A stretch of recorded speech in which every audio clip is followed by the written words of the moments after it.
Hey, can you hear me? Can you guys hear me? Can you hear me? You can't hear me? I'm just kidding. I'm just kidding. I know you couldn't hear me.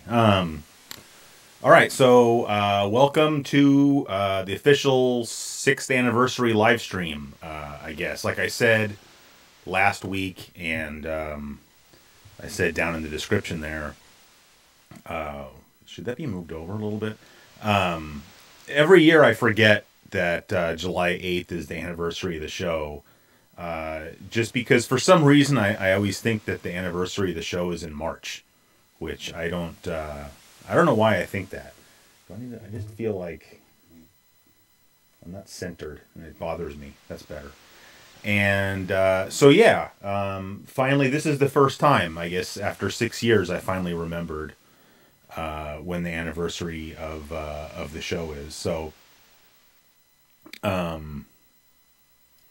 yeah, I know I've already talked about how the show got started, but I don't know. I just figure for anybody that's new or something, I just figure I'll tell the story again briefly, and then we're gonna play some games. And one of the games we're gonna play is the first game that I ever played on the show or reviewed on the show.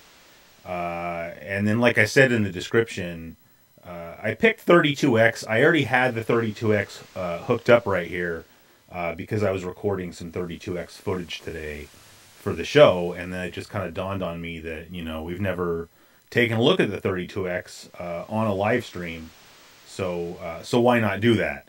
That also does mean that we have Genesis games available as well, because I just have my EverDrive in the 32X, because I only actually own one 32X game, and that's Virtua Racing. So yeah, so 6 years ago, I guess today, I uploaded episode 1 of what at the time I called CGQ TV, because by that time I'd already had a website for 4 years, Classic Gaming Quarterly, the website. And when I started making videos for this channel, really the idea was just to make video reviews of games and embed them in the website, so that if someone went to go see a review of, say, T&C Surf Designs, there would be a video review there for them to look at. And I never really thought at the time, I mean, nobody read my website, first of all. And when I started doing the show, I didn't think anybody was going to watch the show either. It's just kind of not why I did it. Like the website was like a creative outlet for me, and then making videos to go along with the website was just a furtherance of having that creative outlet. And at the time in 2013, I had this job, and again, I know I've talked about this job before, but I had this job where I had like a lot of free time on my hands, and I worked out of my house basically. I had this job repairing like scientific analytical equipment that was in like clinical labs. So like if you needed to have like a test run on somebody's blood to see if they had some disease that was going to kill them, and like you needed the results like right now, this was the kind of lab you sent that sample to. And I was the guy that had to keep all of the equipment in that lab working. And so like every piece of equipment in that lab had redundancy. So there was like at least 2 of everything. And then if one of them broke, the lab would call this number and leave a message with like this automated system. And then the automated system would turn around and call me.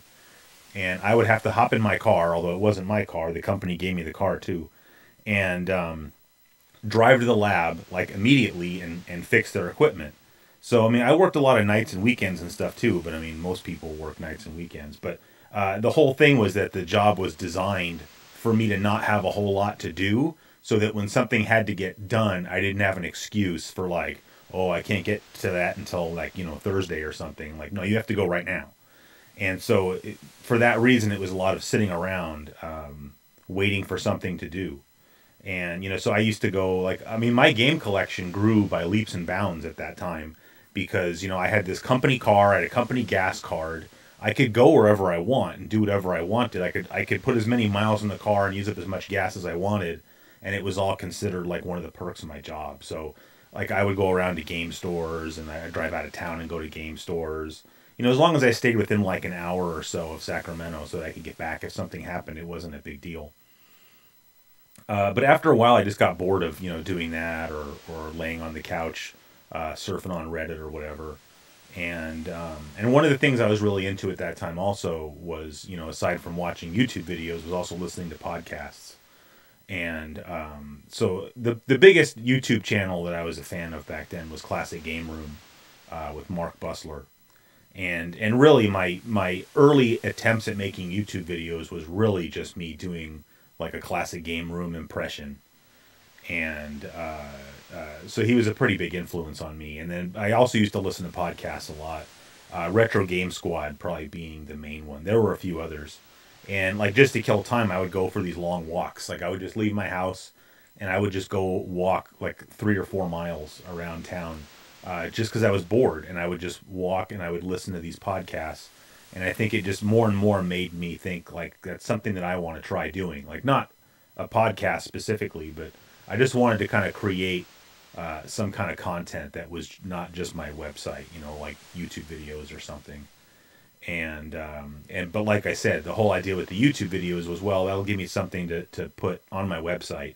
Because that is one of the ways I tried to pass the time while I was sitting around my house with nothing to do is working on my website, like writing articles, doing book reviews, or doing game reviews. Like my game reviews were all like a paragraph long, just because my main influence for that was a website called The Video Game Critic, which he's still around and he still posts. I mean, he's been doing that website forever. But much like my early attempts at making YouTube videos were really just me sort of copying Classic Game Room, really the early incarnation of my website was just me copying The Video Game Critic. So, but it's because I liked that. I liked that he would review a game and it was only like about a paragraph and it really didn't spoil anything. It's like you could read that and it would just help you decide if it's a game that you thought you wanted to check out or not. But other than that, it kind of left you to go and discover the game yourself. Like I don't like these like 4-page long video game reviews that just tell you everything about the game, because then it's like you don't even really need to watch the game or play the game anymore. By the way, if you can hear the waves in the background, that's because T&C Surf Designs is already running, in case anybody's wondering about the oscillating white noise. Hopefully that's not too loud. I just kind of realized that. There you go. Now it's off. So yeah, I mean, that's how the channel got started. And then I've also told the story before about, you know, how I got started making the launch videos. And that was because, I wonder if I can turn my mic up just a little bit. My friend Anthony and I were going to make this podcast together called Let's Do Launch. And that still just seems too quiet. Let me just bump it up right there. It was going to be called Let's Do Launch. And the whole idea was that we were going to cover the launches of all of these different systems, just because it was like a topic that we were already kind of fascinated by. I don't really know. I think for him, it's because he was one of these guys that would always buy game consoles like right when they came out. And so maybe for him, it was like reliving a lot of these launches. Like it started with the Super Nintendo for him, and then pretty much every console that came out after that he bought at launch. And of course, I had gotten hardly any video game consoles at launch, partially because I'm not a lot younger, but I'm significantly younger than he is. So like he was already in college when like the Genesis launched, so he was buying this stuff himself. But I was not doing that. And we just both always enjoyed, like, well, let's just sit down and we'll play Genesis, but we'll only play the launch games. And you kind of got the flavor of, like, what was it like to own a Genesis, like, the first or second week that it was even out. And so we were going to make this podcast together, Let's Do Launch. And, sorry, I got, like, the earphone cord going down my back. And the first one we were going to do was the Sega Genesis. And so we did all this research about, you know, what was going on when the Genesis launched, what the games were, because, you know, even, I think it's gotten better over time, but, you know, at that time, you know, you would go look at online and say, okay, well, what were the launch games for the Genesis? And you'd find all these kind of crazy different answers about things that were launch games that we now know weren't even close to being launch games. And so then that kind of turned into like its own thing of trying to figure out what the launch games actually were. Because at least at that time, I don't remember ever just coming across any like still supported website, including Wikipedia, that said like these were the 6 launch games for the Genesis. In fact, I remember specifically that Wikipedia was incorrect. And so Anthony was the one that had the idea to go look at old Usenet posts because Google has a decently sized archive of Usenet. And that's actually how we figured out what the 6 launch games were. Because people were posting about the Genesis on launch day, saying, hey, I just went and picked up a Genesis, and this was the 6 games that was available, and other people were corroborating that. And but, you know, continuing with that, like you could keep stepping through these Usenet posts in the subsequent days and subsequent weeks, and then somebody 2 weeks later would say, oh, I just got back from the store, and now this other game is out. And so then you knew that that wasn't a launch title, you know, because they would say, oh yeah, I was at Babbage's and the guy said that this game had just come out today or whatever. And so that was really exciting. Like it was fun for us to do. And we did end up recording the podcast, but I don't know, Anthony had some kind of problem where he didn't like the audio quality or something, and we were going to re-record it, and then we never did.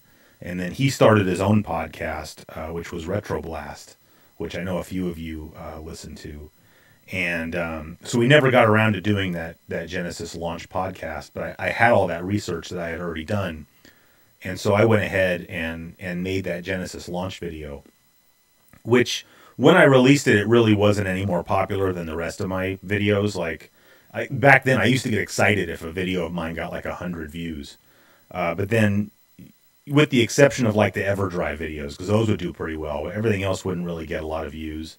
And, you know, like I think the 10th episode I ever did was like a retrospective of the Streets of Rage series, which that's one of those episodes I wish I could go back and do it now, just because I really didn't do a good job. Or, well, I shouldn't say that. I mean, I think in comparison to the skills I had at the time, I'm sure I did a fine job. But if I could redo that now, it would be a lot different. So, but, you know, I made that thinking, oh, people will watch this, and then nobody watched that either.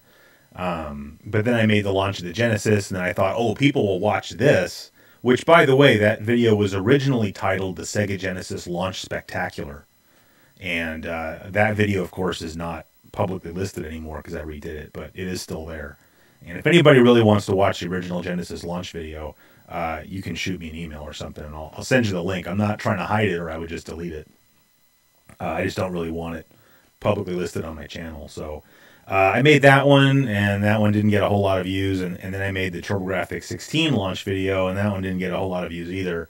And then, as I've said a few times before on the channel, I decided to do the Sega Saturn launch video, and I released that on Christmas Day of whatever year that came out. And that video kind of, in comparison to my other videos, kind of blew up. And it had over like 10,000 views the first day, which I didn't have 10,000 subscribers at that time. So I maybe had a couple thousand. I'm not positive, but the channel was not at all popular yet. And that video was really the first time that something I did kind of took off. And then, of course, that made people go back and watch the other 2 launch videos. And I don't know, that's kind of how the channel took off. And I don't know, I guess that's how we got to where we are. I mean, then I started doing the magazine read-throughs, right? And that was also kind of inspired by Anthony, because he did a magazine read-through on his podcast one time.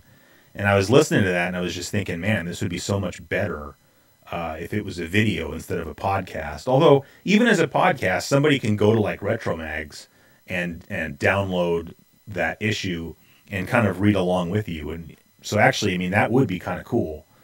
But yeah, so I decided to start making those, and I think the first one I ever did, I want to say was issue 1 of PSM, but I could be wrong. It might have been a Nintendo Fun Club News. But, you know, it didn't have any gameplay footage or anything like that. I literally was just reading the magazine with just the camera pointed down. And I don't know how good it was, but I had fun doing it, and that's what kind of got me started making those. And now I think, of course, they're a lot better than they once were. And then I guess just the last thing I would say in the brief history of Classic Gaming Quarterly, obviously, is this channel, which is, what, something like 2 years old? And, you know, I really went back and forth a lot about whether or not I wanted to start a second channel or keep it all in the same channel. Because some people think that it's stupid that I started a second channel and like, oh, you should just keep it all together. But I'm really glad that I did it the way I did it, because I don't really feel any kind of pressure to have, like, you know, production quality or anything over here. And I'm really not worried about what people think when I upload videos on this channel. It's just like me doing my thing or whatever.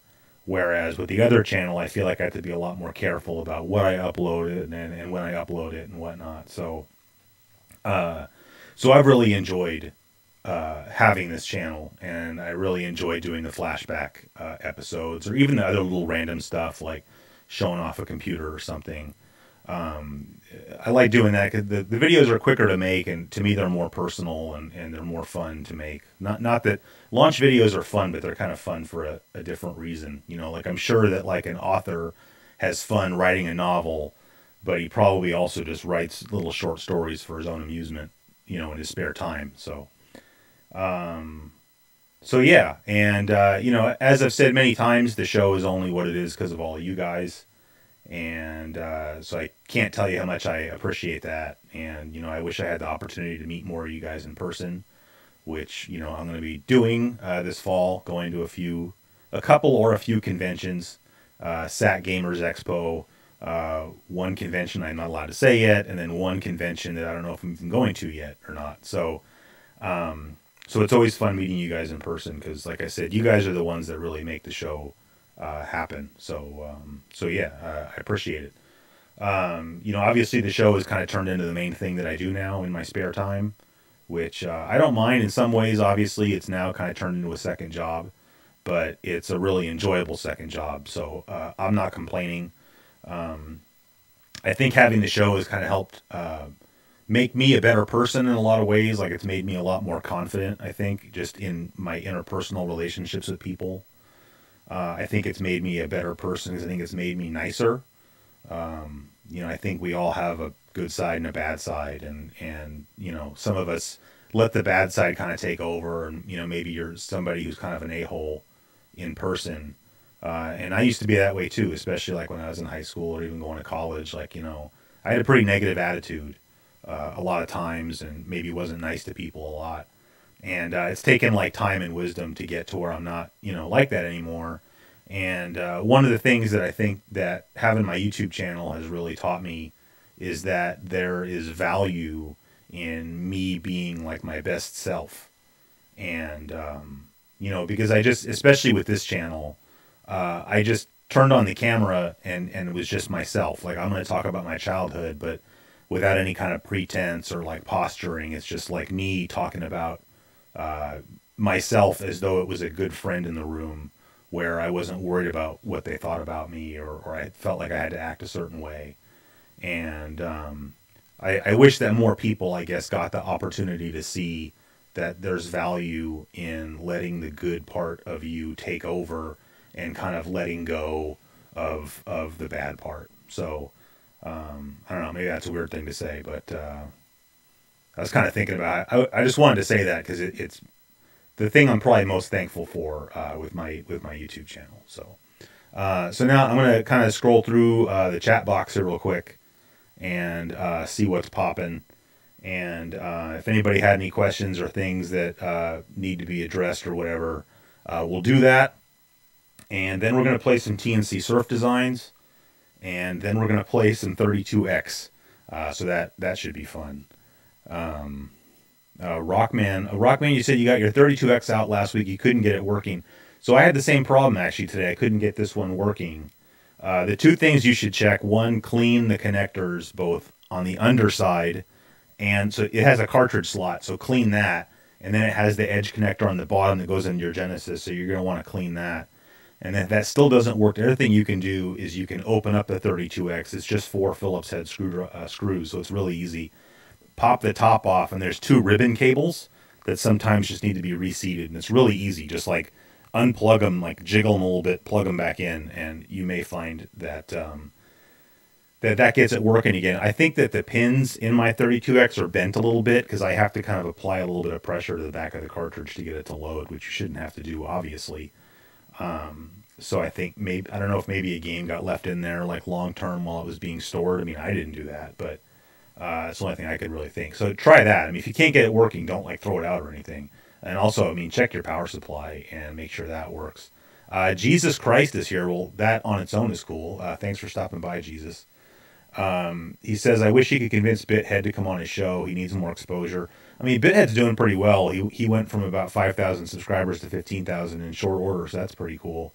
I do wish he would come on my show, but he just doesn't want to, and I don't, you know, I have a pretty good friendly relationship with Bithead, and I don't want to screw that up by just turning into some guy that's nagging him to do something he doesn't want to do.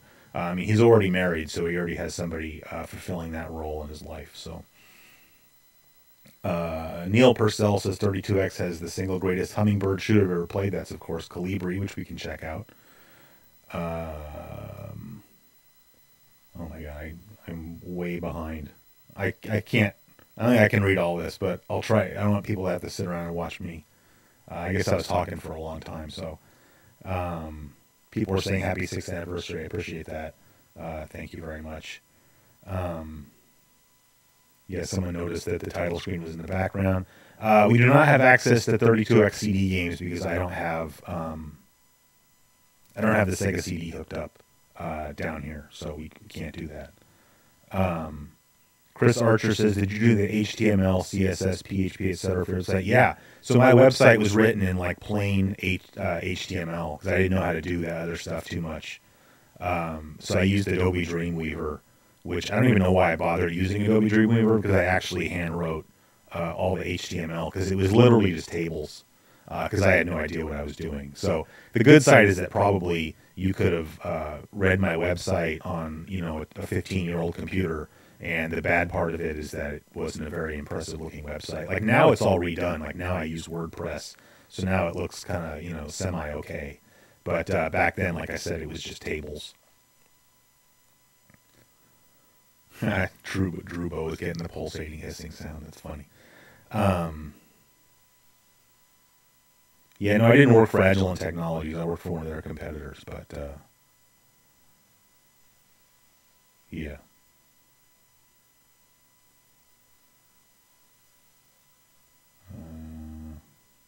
Sorry, I'm just trying to catch up. What do you think of Kawhi joining the Clippers? I'm not into basketball enough to even really have a educated opinion on that. You're getting an echo. Here, let me check something real quick. All right. If there was an echo, someone tell me if there's still an echo. That might have gotten rid of it. Good call not going with the name Let's Do Lunch. Well, I don't have this whole idea in my head. Like there could be like a lunch box with something on it. I don't know. It might have been cool.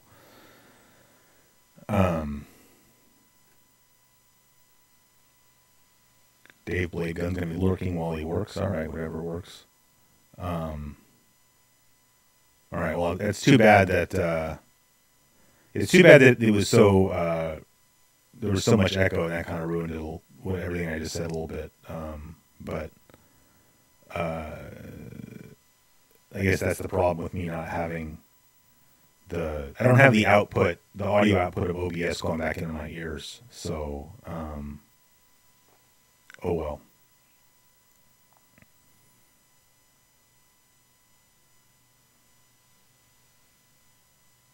Someone says, there's only one channel that does magazine reviews the way you do it, Cartoonist Kayfabe. I've never heard of that person, but I'd be curious to check them out, I guess. Just to see somebody else's take on that. Someone says, am I still doing postcards? Yes. If you send me a postcard, you will still get a postcard back.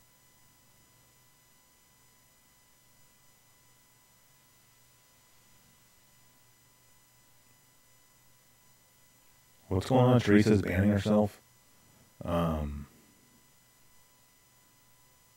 Adam says I would have sent you a postcard from the Nintendo store in New York City when I surprisingly didn't have any. Yeah, you know, my coworker just got back from New York City, and she went to the Nintendo store, and she was like hell bent on bringing me something because I brought her something back when I went on my vacation. So she felt like she had to bring me something, and I mean, she said she was disappointed they didn't have more like swaggy stuff in there. So I'm not surprised that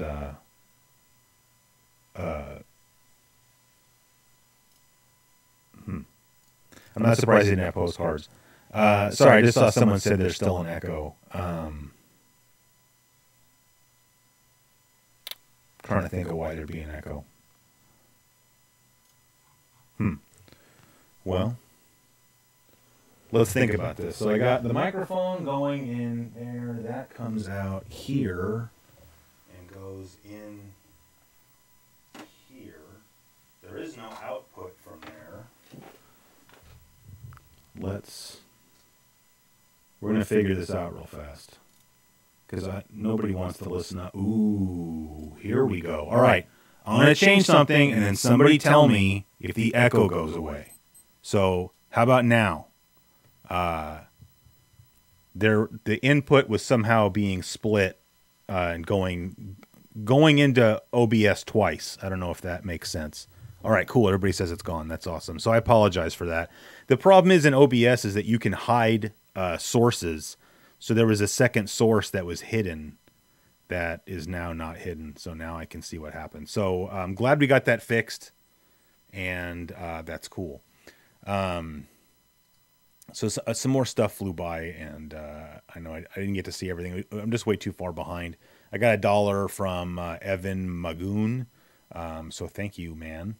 And I could swear somebody else up above also. Oh yeah, there it is. J0 Days. Is that Joe Days? I don't know how to say that. Also gave $1.99. So thank you to both of you. Yeah, if anybody wants the arena voice back, you know, I mean, I don't know. If we were playing a game, you know, you could say, you know, goal scored by number 91, Sergei Fedorov. But that would get annoying, so we're not going to leave that on. Anyway, I think we should go ahead now and play some T&C. So, yeah. Sunday! See, I'm in the wrong line of work.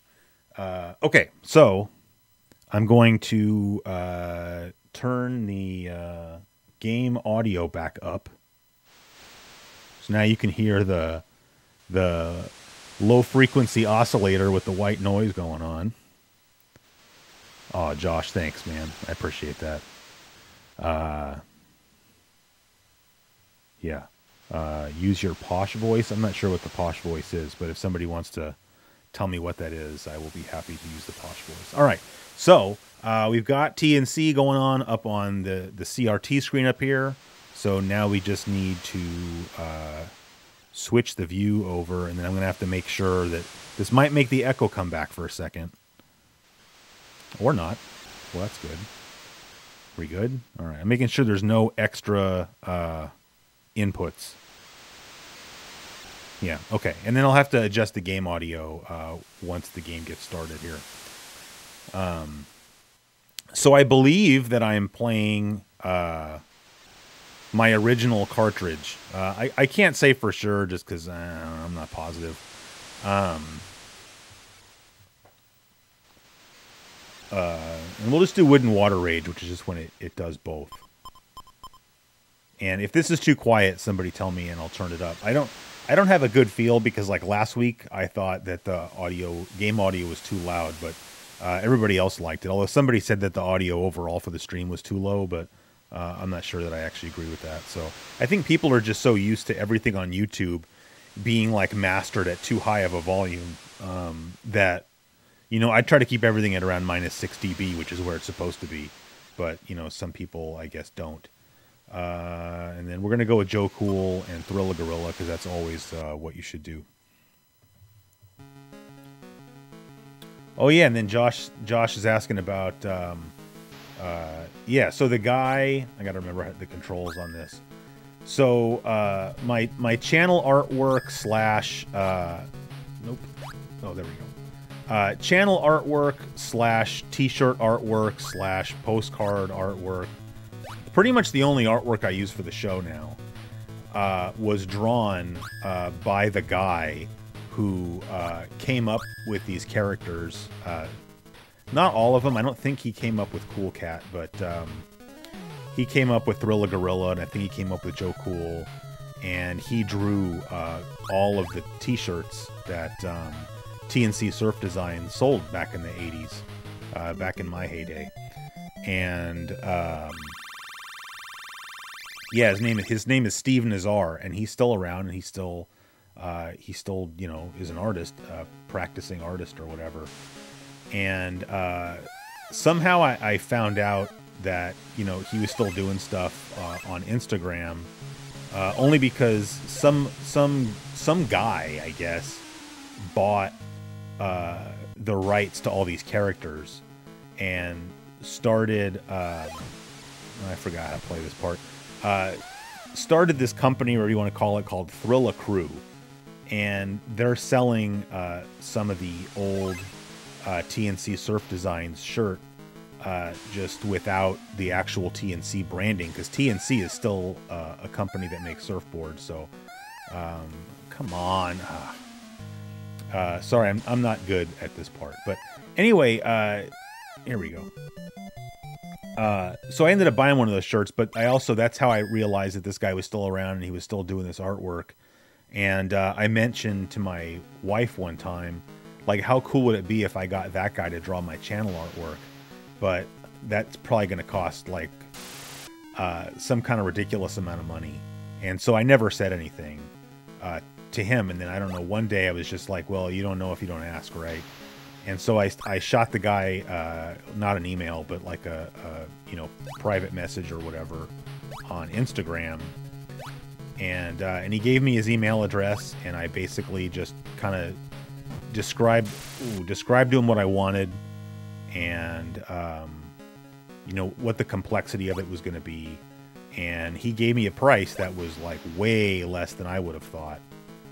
And I think I had to like pay him a deposit, and he drew like a mock-up, and then like he just kept working with me. I would just say like, oh, can you change this, or can you put in that, or just whatever. I mean, he would just make whatever changes I wanted, and then he finally made the final drawing.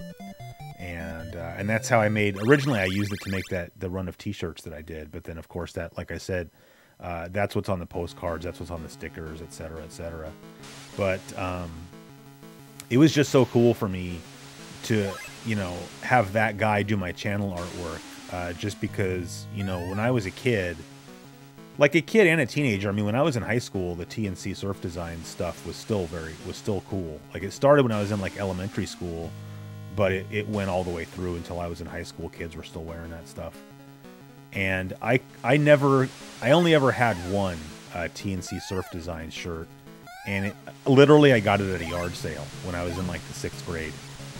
And because we just couldn't afford stuff like that. Like, those were expensive, right? You'd go to like you know, some kind of like skate shop or something. That's where you had to buy stuff like that.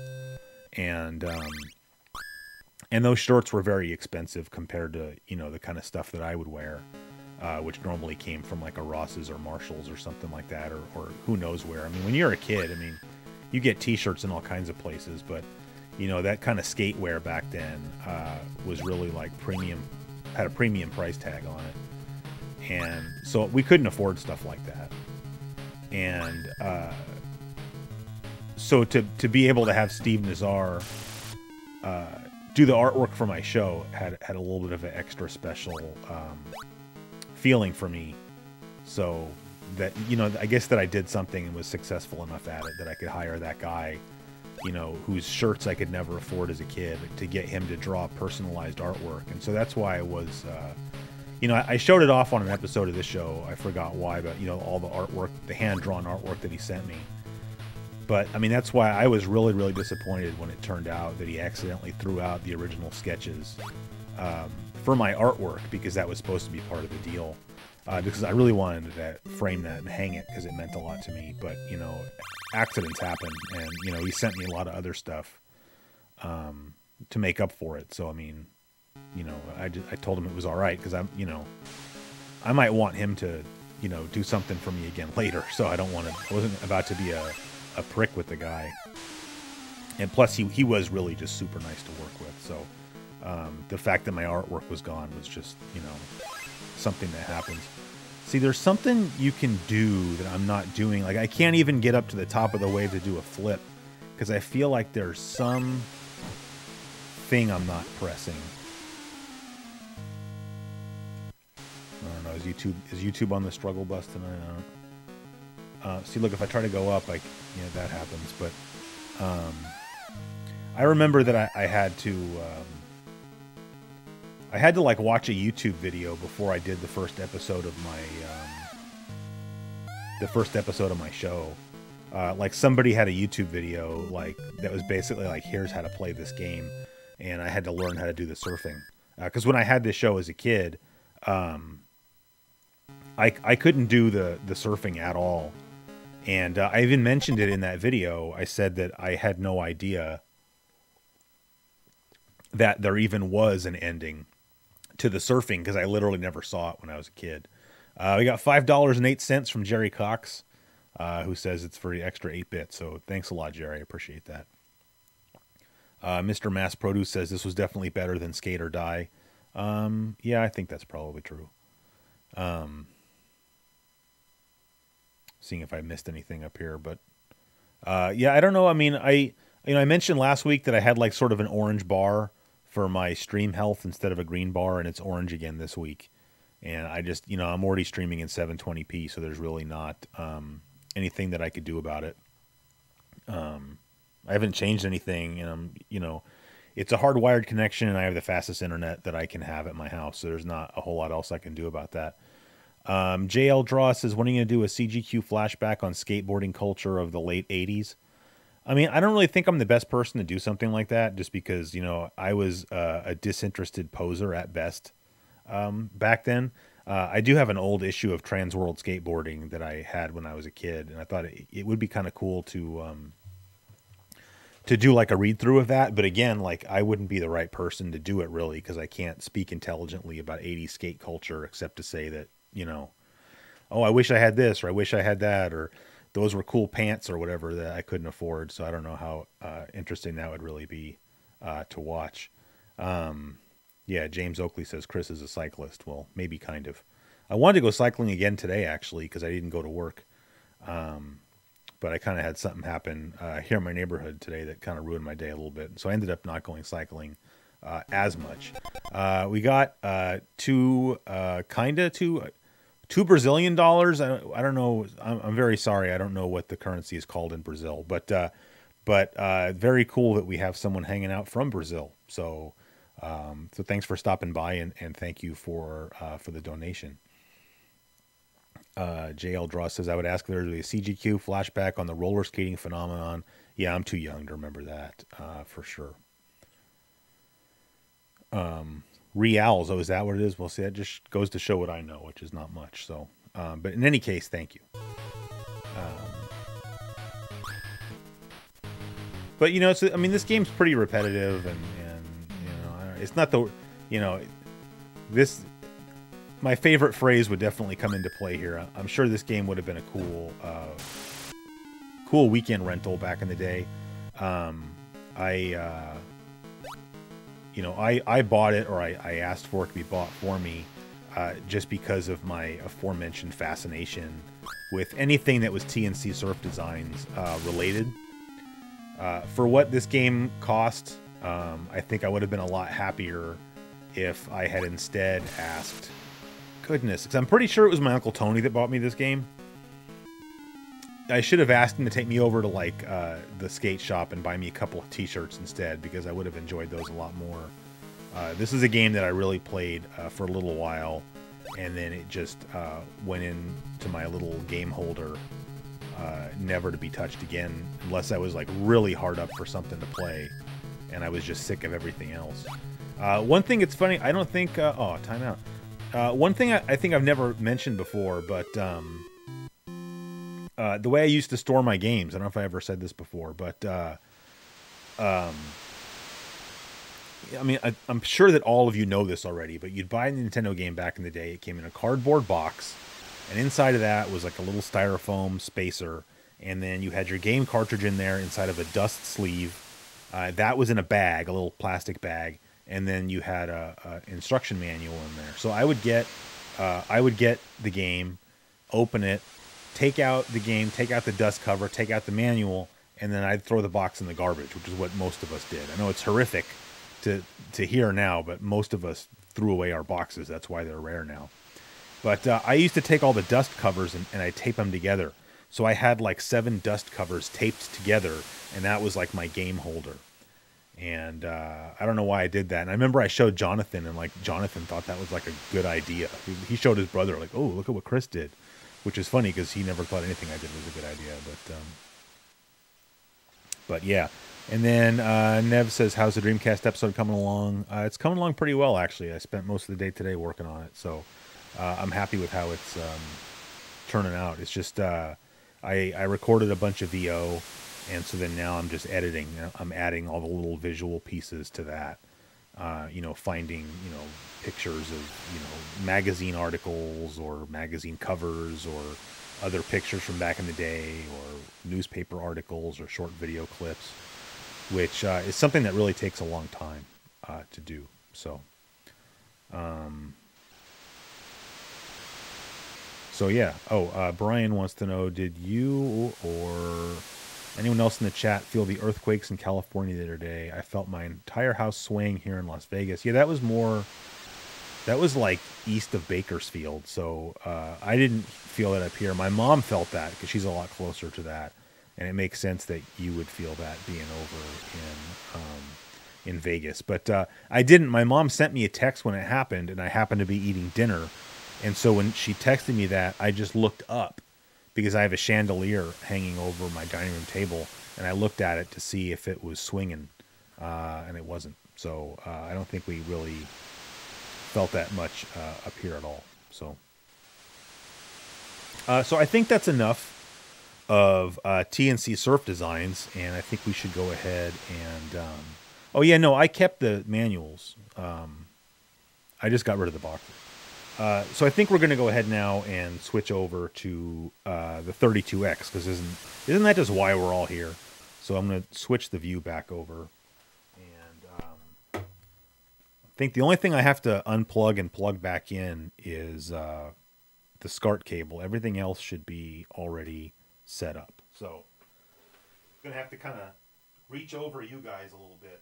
So I apologize for getting up in your faces.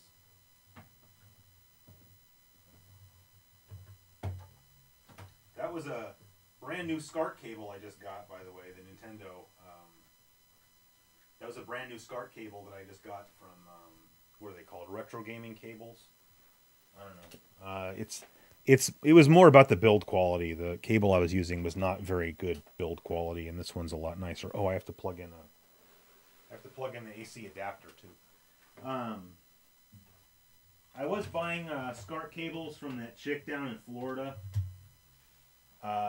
Because for a time, I mean, that was kind of the best place to get SCART cables from, but not anymore.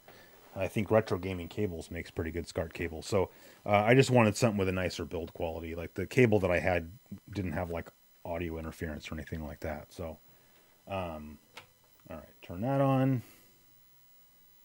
See what's going on here. Okay, it loaded. So I don't know what you want to play first. Derek says, "Smell you later." I don't know. Does that mean you're leaving? I don't know. Star Tropics. Clay says you're actually doing the episode. I don't know. Are you talking to me? Are you talking about the Dreamcast episode? I mean, if you're talking to me, the Dreamcast episode is being edited as we speak. Because I want to get that episode out this summer, because, late summer, September 9th of this year is, of course, the 20-year anniversary of the Dreamcast. So I want to have the episode out before then. But, I mean, I don't want it to even take that long to get it out. I'm hoping to get it out in the next month or so, or we'll see how possible that is. But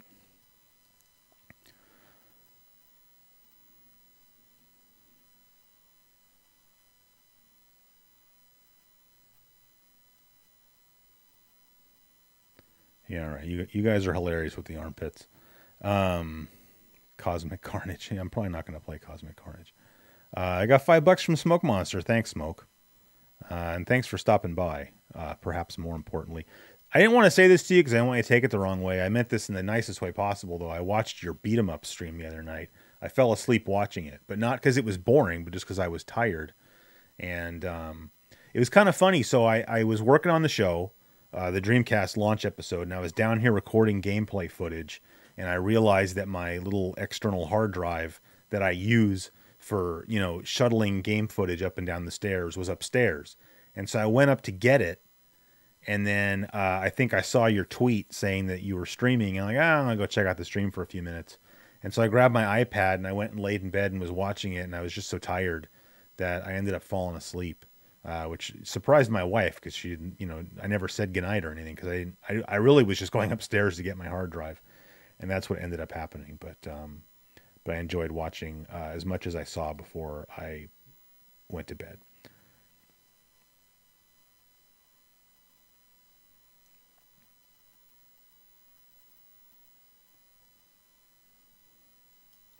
Okay, so I think what we'll do is we'll play some Virtua Racing first. That's the game I played today. I'm going to warn everybody in advance I'm not good at Virtua Racing. But it's a cool game, and you can't really have a stream talking about the 32X and not play that one, I think. So I'm going to get that one loaded. It's going to take it a minute, so... And then I know the view is not correct right now. We'll switch it back. This one. Hopefully it loads. Sorry, I got to change the settings on the OSSC as well.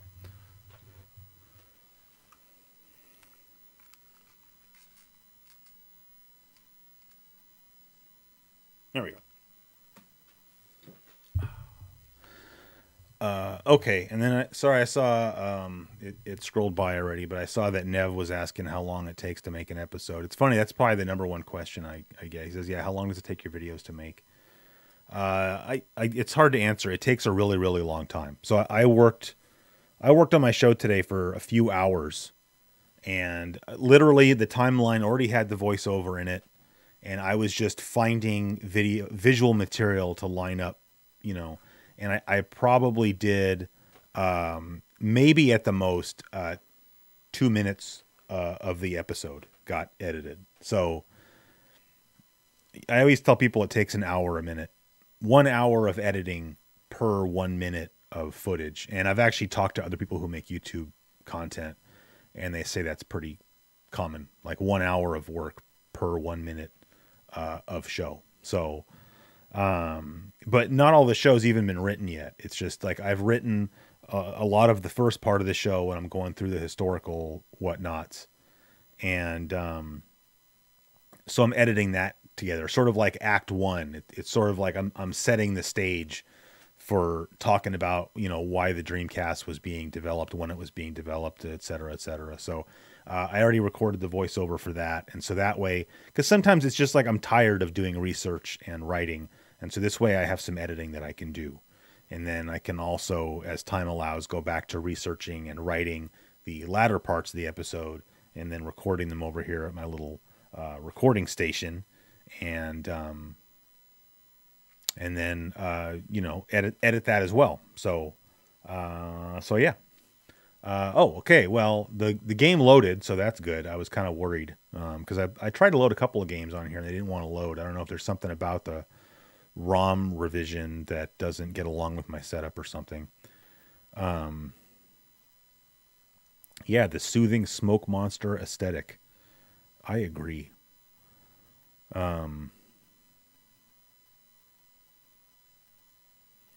Take off the hat and say, get the tables. I don't get it. Sorry.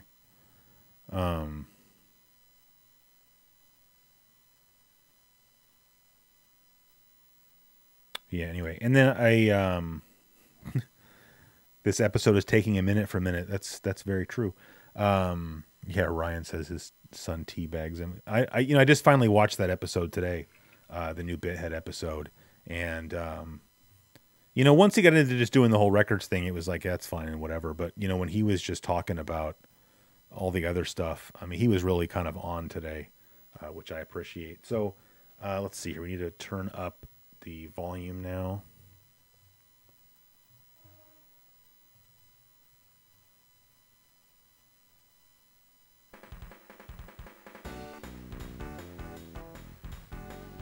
All right, someone can tell me if that volume sounds okay for the game. And, it looks letterboxed on the TV because this game actually is letterboxed. If you play it, I mean, it's letterboxed on my CRT as well. So that's just how that's supposed to look. So not really much we can do about that. I was going to say something. Oh, so,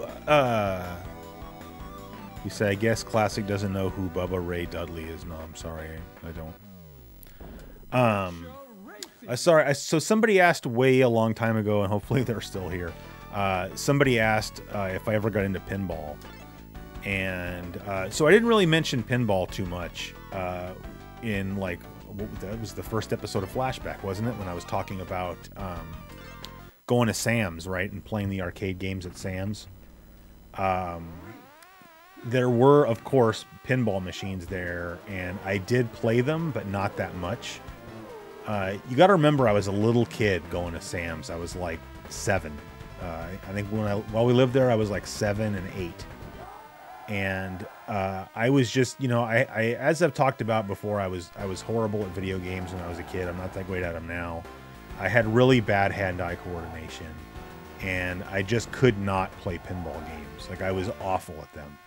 Like, when you're a kid, like I couldn't even, like, operate the flippers independently. Like, I pushed both buttons at the same time all the time. Because, like, for some reason, I guess maybe it's like trying to play piano and having your left and right hands do different things. Like, I couldn't have my left and right hand working the flippers independently. And, so for that reason, I played very little pinball when I was a kid. Now, when I got a little bit older, like when I was in high school, I guess one thing I never mentioned really, well, I guess for a reason, Stuart actually had a pinball machine. Well, Stuart's dad had a pinball machine. And I guess at the time we're talking about right now on Flashback, the pinball machine was in Stuart's garage and it didn't work. And so we never actually used it. Like, I don't even know where Stuart's dad got it. Because like I said, Stuart's family did not have a lot of money at all. So, I mean, he must have gotten this machine really cheap, or maybe he, like, inherited it. I have no idea. But it didn't work anyway. But then later, he did get it fixed. And once he did, Stuart and I used to play the crap out of that pinball machine. And I'll talk about that more on, that's like a couple episodes of Flashback away. And then that got us both more into pinball. And then we were going and like, finding pinball machines to play because then we liked pinball. And then when I started going to college, going to university, and I only say that, I feel like that sounds kind of pompous. I just mean, like, I went to community college and then I transferred to a 4-year university. So it's just like, that's how I differentiate, from talking about community college or once I went to the 4-year university. Like most colleges do, the university that I went to had like a bowling alley with a games area, and they had pinball machines. And so I used to go down there a lot. They had other machines too that I'd play their arcade machines. Like they had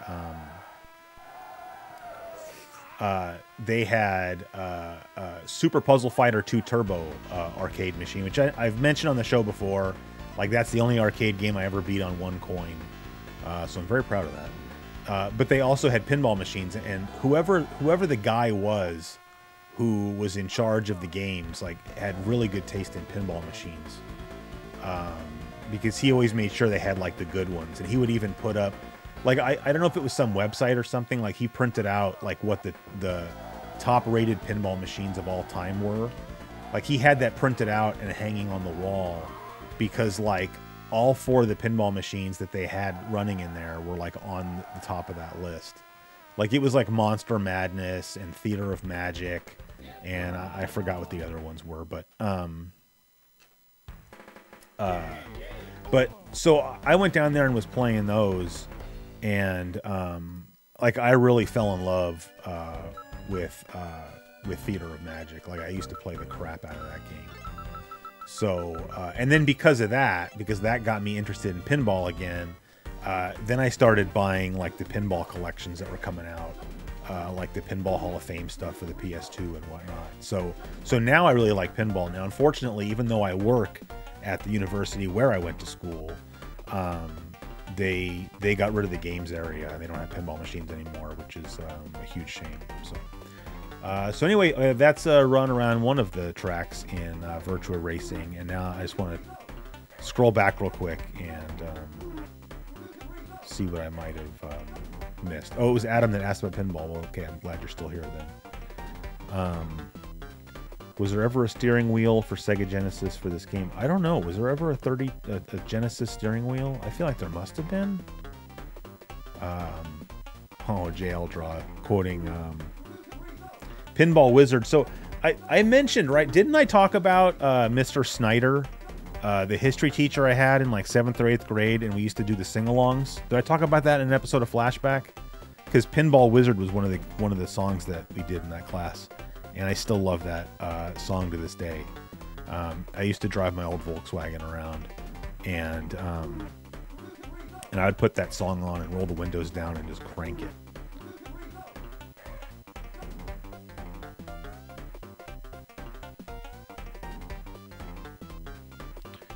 Yeah, the one Stuart had, the machine that Stuart had was electromechanical, yeah.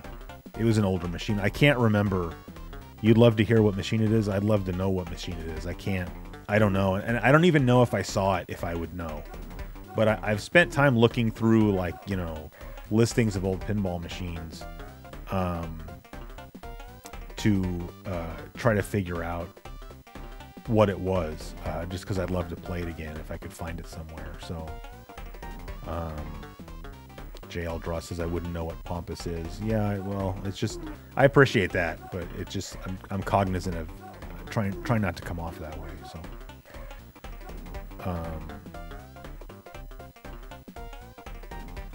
We got our free $1 from Taylor. Thanks, man. It's good that you are here.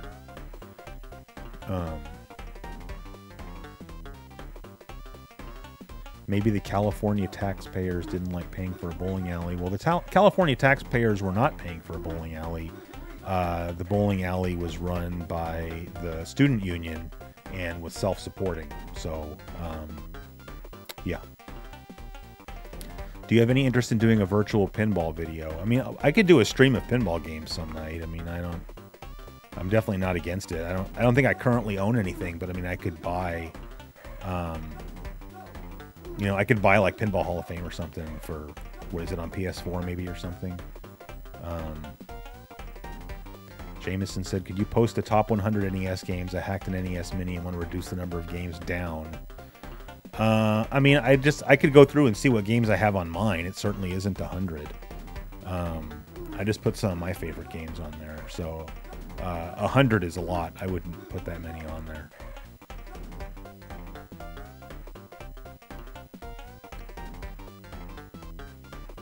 Hikaru, how you doing?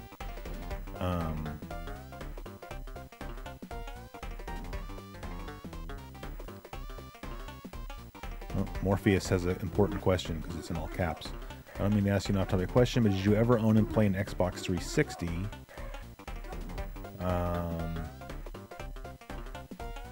Yeah, I did. So I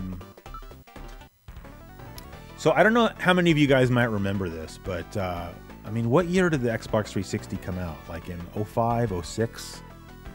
Was it later than that even, maybe? I don't remember, but it was, the Xbox 360 had been out for about a year. And, you know, Amazon has like their gold box deals or whatever. And I guess they were trying to sort of compete with Black Friday deals by having like these crazy gold box deals on Thanksgiving Day rather than the day after. And so one of the deals that they had, and I mean, you can Google this because I remember somebody even actually like interviewed me for their little blog website or something. Like they had a website like my little website. And so that would tell you when it was at least. But so one of the deals that Amazon was running on this Thanksgiving Day was that you could get an Xbox 360. Wasn't it called the arcade system? It was a system that didn't come with a hard drive. But it was $99. And this is when the Xbox 360 hadn't been out for that long. Like, I want to say that that system would still cost... It was $200 or $300, I forgot which, if you wanted to buy that system not on sale. And so I just decided... And I didn't have a next-generation system. And so I just decided that, you know, I'm going to at least give it a shot, right? Because it was something where it's like they only had like 100 of them at that price, right? And everybody just knew that as soon as the clock struck, you know, 10 a.m. or whatever it was, that Amazon servers were going to get like completely slammed, and that nobody was going to be able to buy it, you know. And so like I had these grandiose plans that I was going to get in my car and drive to work on Thanksgiving Day, and my wife and I were getting ready to drive home, which is like a 3-hour drive away, to go have Thanksgiving with our family, but we weren't going to leave until after that anyway. And so I said, okay, well, I'm going to drive to work real fast. And because the internet at my job is obviously ridiculously fast because it's a university campus. And I'm going to try to score one of these Xboxes. And for whatever reason that morning, like it just took us longer to get ready or whatever. And I just didn't have time to drive to work. Like it was going to be where if I even tried to get in the car and go to work, then by the time I got there, it was going to be like too late. You know, it would be after 10 and I wouldn't be able to get one of these systems. So I just figured, well, I'm just going to have to get one. I'll try to get one here at home on my crappy DSL connection, and I'm just not going to get one, which like I was okay with because it was just like by then I was already, you know, primarily a retro gamer. So it was like, so I didn't really care too much about the 360. Like, if I get one for $100, that'd be cool, and if not, then whatever. And you know, as luck would have it, I ended up being able to buy one, and so I got this Xbox 360 for only $100. And then what I ended up doing was buying the regular Xbox 360 bundle that did come with a hard drive. And the one that I got from Amazon, I didn't open. And I sold it, like on Craigslist or something. It was like your brand new Xbox arcade system, like, you know, maybe $200 with, you know, because you didn't have to pay tax or something. You know, I don't know. I got almost what it cost new for one of those. Maybe they might have been hard to find in the stores. I don't really remember. But anyway, I sold that one so that basically I got one for $99 and then basically paid $100 to upgrade to the one that had a hard drive. And then that got me a little bit into Xbox 360 because then I signed up for GameFly, and I started renting games on GameFly because that was kind of the first time I'd had a current generation system for a while. So you can see I didn't do nearly as well there. We got game over without even finishing. I'm not very good at this track, so but that's okay. Mujanga still wants to talk about socialism. No, the student union does not get funding from UC Davis. The student union is self-supporting. So they sell food and they still have the games there. It doesn't have the cool stuff in it anymore, but no, they're 100% self-supporting. So I know you have a narrative that you're trying to push, but it's not working at the moment. Now I lost my spot, so... Oh, there we go. Sonic Spinball on the Genesis is a gem, in my opinion. Yeah, I think it gets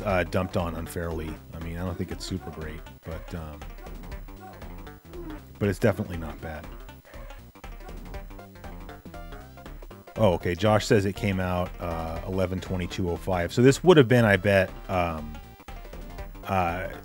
Thanksgiving of 06, because then the system would have been out for, you know, something like a year. So, yeah. Sorry, I'm still scrolling down now.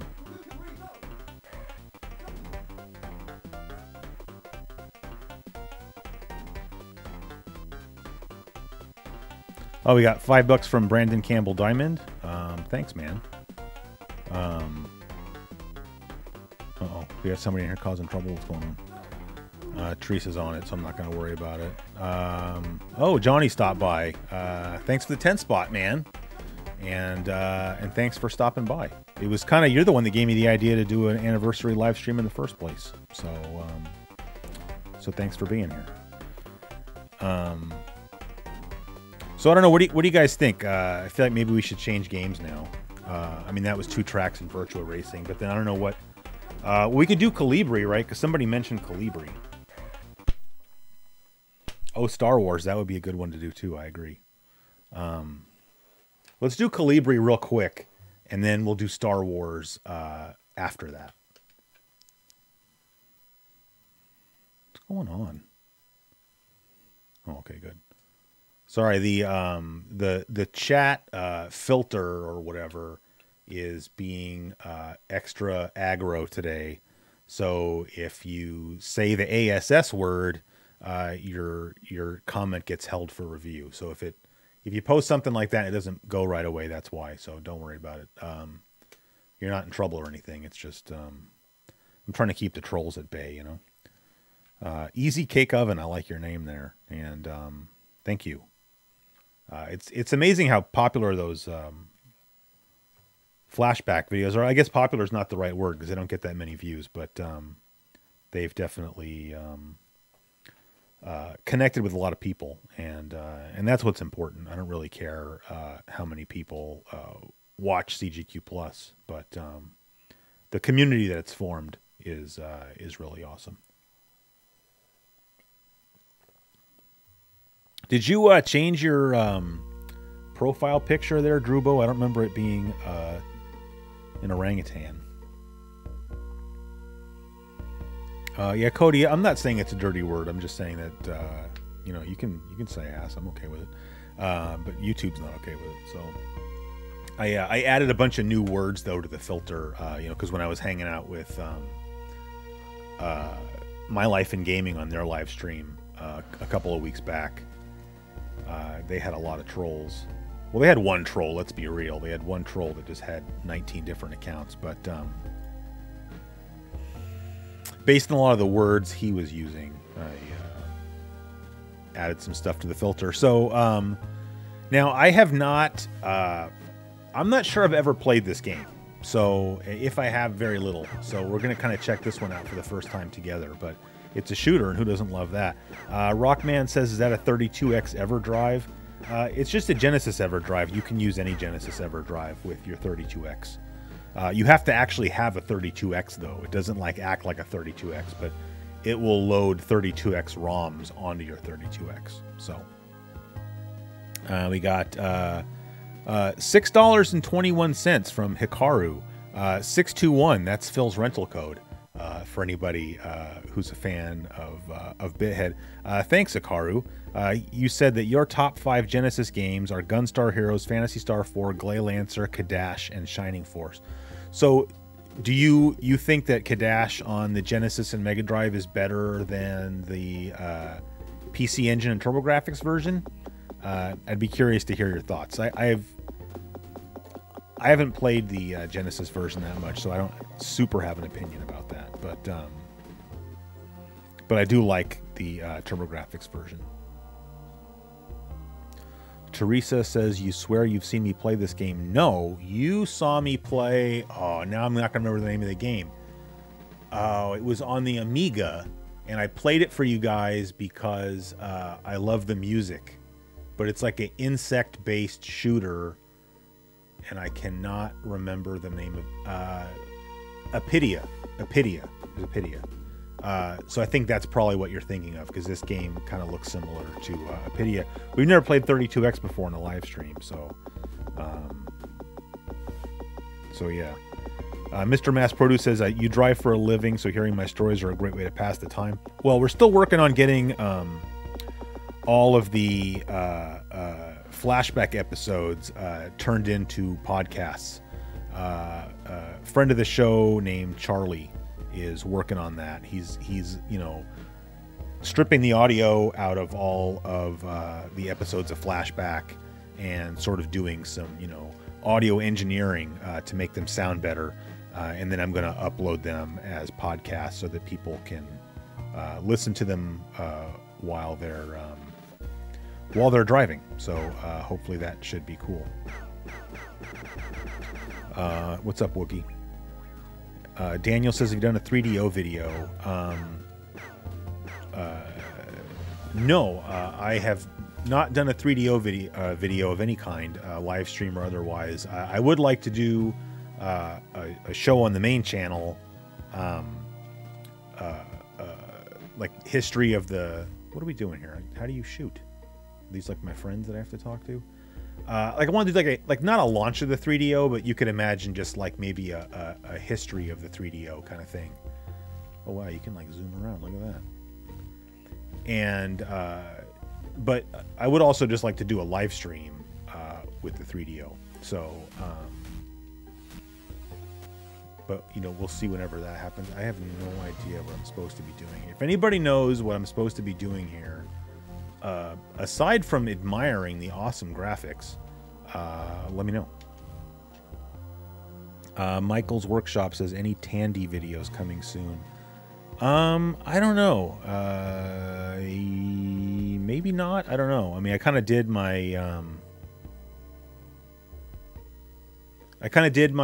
you know, here's my Tandy, video thing, which, I don't know, didn't seem like it was all that popular. What's this frog all about right here?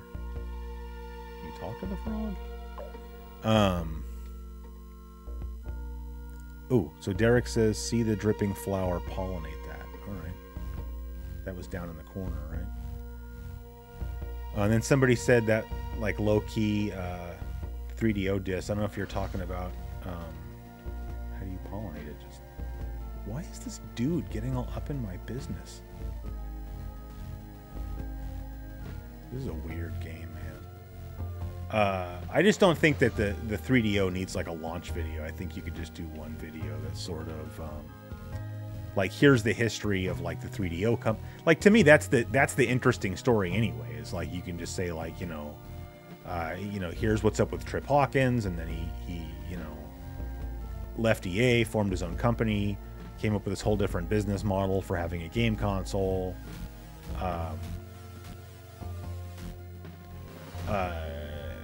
You know, and then you could just talk about some of the different games that you know, that are maybe underappreciated on the 3DO, or reasons that people should check out a 3DO, which, you know, it's kind of like the Jaguar, right? Like, everybody likes to dump on the 3DO, and it's just like, well, have you ever really spent time with one? Like, have you ever owned a 3DO? I mean,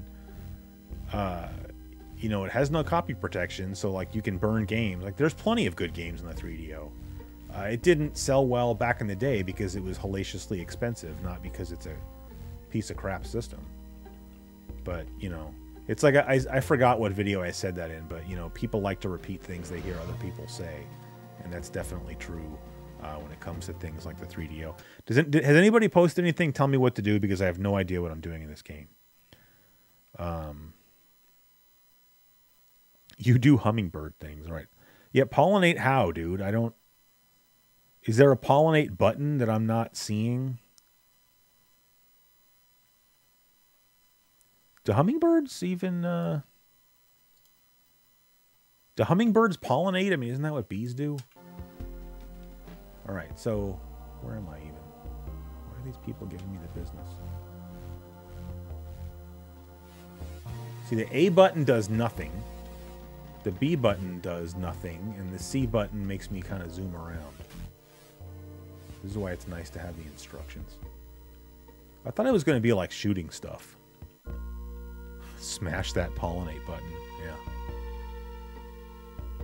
All right. Oh, okay, that did something. I'm pushing the B button. All right. Oh, boy. Something bad happened.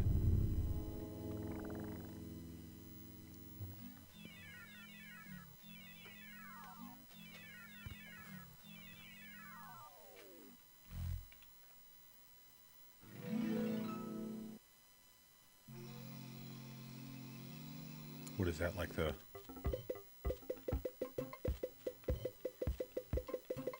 All right, now you can shoot. And you can grab whatever this dude's barking up. Oh, look at that.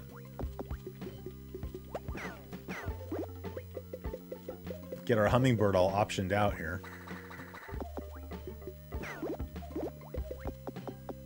I don't want that.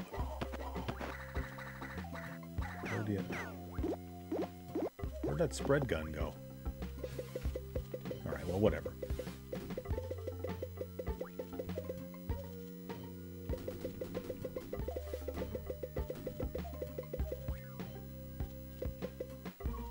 What was that, wasps I was shooting? Can you guys hear the music? Because this game's got pretty good music. What just happened? Oh, I think I killed all the wasps, so you move on to the next level. It's too bad there wasn't a boss wasp.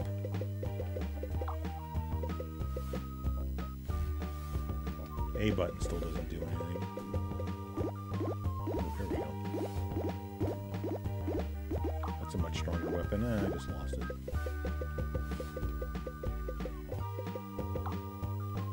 These guys take too many hits to kill.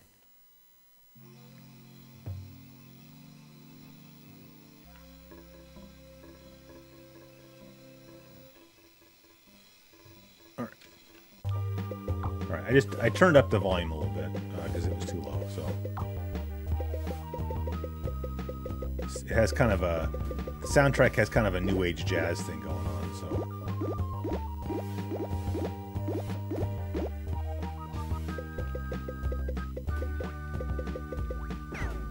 ooh, look at that! It's like a homing laser.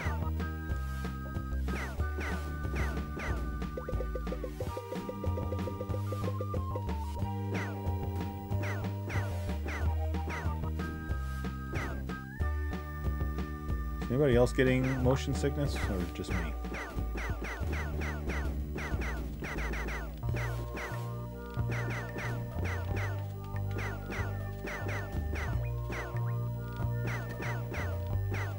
Is that a shield? I don't know what that is.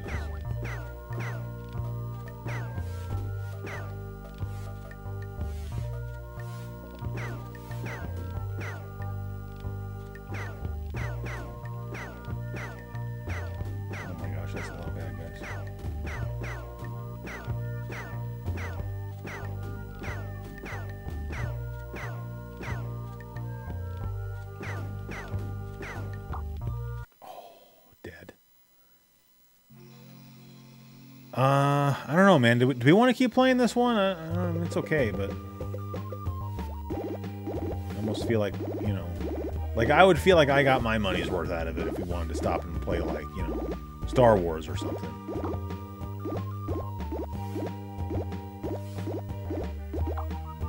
I need to pollinate. I have to shoot bad guys and I have to pollinate. It's too much.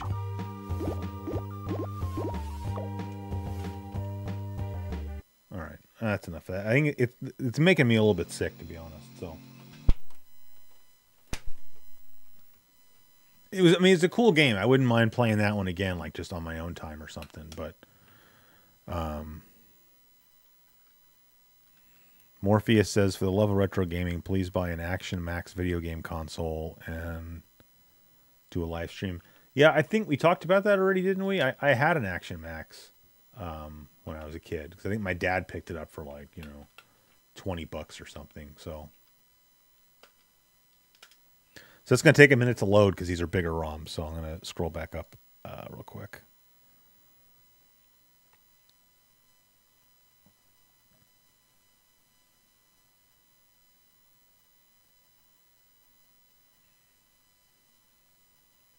Anubis the Red says, did you see John Hancock's video? No, I don't know what you're talking about. Sorry.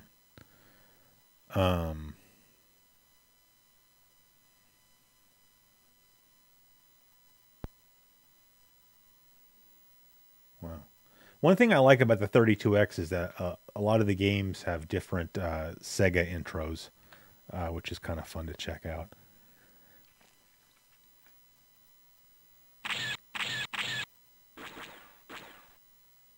What's Natural Gradius? Oh, someone was saying that this game is like Natural Gradius.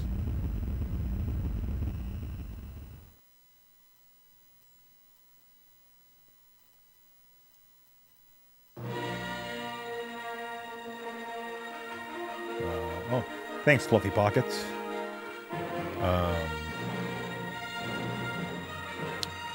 All right, so hopefully this will be better. So, how's the volume now? Since obviously, okay, someone says it's good. He never would have taken me as a Trekkie. Yeah, man, when I was in high school, I watched Star Trek: The Next Generation every single night, so loved it. And I had a full size like 6-foot picture of Spock. So we're gonna go with the 32X version since you're playing on the 32X here. I had like a 6-foot picture of Spock in the back of my bedroom door. Attention, all wing pilots. Sounds nothing like Admiral Akbar.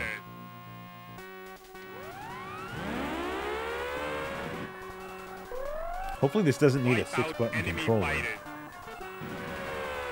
Although I think I do have one in the drawer over here. Right, let's see here. Alright, so C is shoot.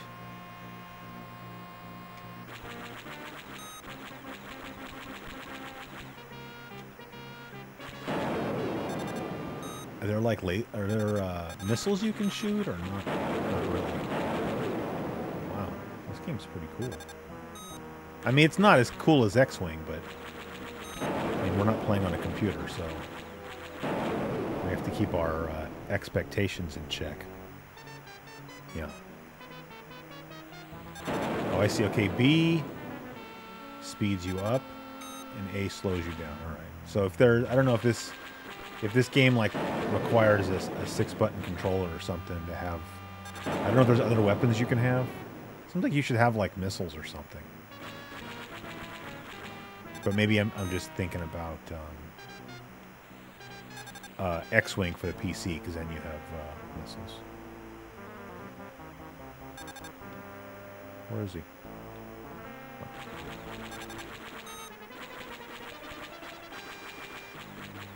So it's funny, like for the show, because so the reason the 32X is hooked up is that I do briefly talk about the 32X. In the Dreamcast launch episode, right? Because I'm trying to set the stage, right? And so I've got the 32X hooked up because I recorded a little bit of gameplay footage. And I was doing some reading today in like old newspaper articles and whatnot, and finding old sales ads for the 32X. And it's funny, I found an ad where they were selling the 32X for $10. I think that might have been in like 1997 though. So I mean, I know that's not really a fair comparison. I just thought it was funny because they were selling Genesis systems for like $50 or $60, and underneath that it just said, you know, upgrade your Genesis with better graphics and sound for, like I said, $10. So I don't know how much they were selling. I don't know how much they were selling the games for. I'm not sure that it said. So.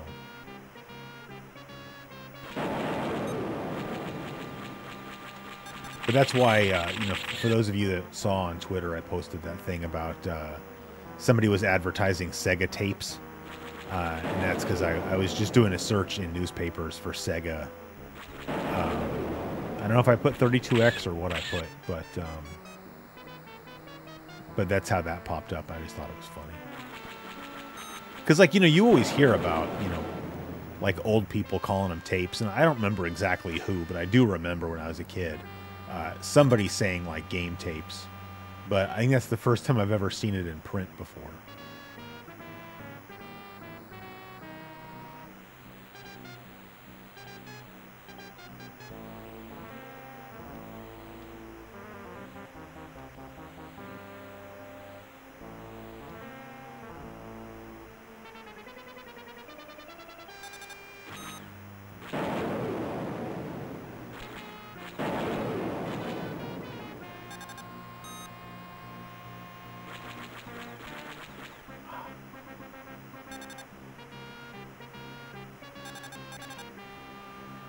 Are these Star Destroyers all just shooting at me and that's it?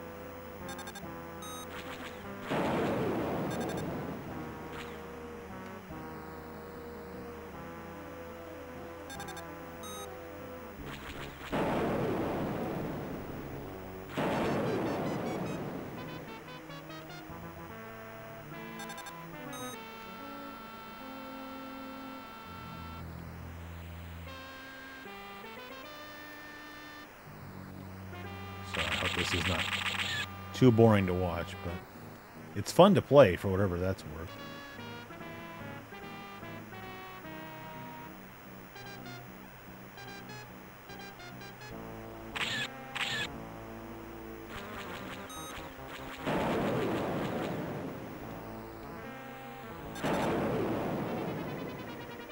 I'm getting there. Oh my goodness.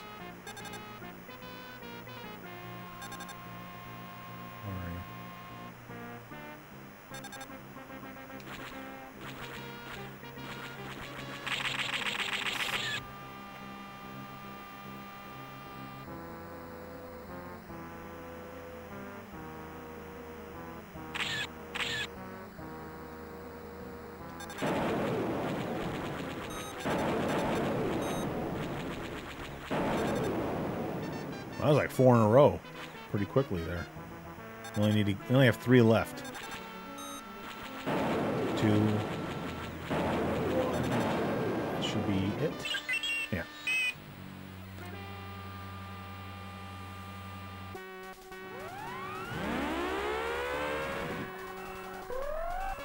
Wipe out enemy fighters. I'm just trying to. Oh crap! Can you not pause it? Oh, sorry, I can't read the chat right now because you can't pause the game for some reason.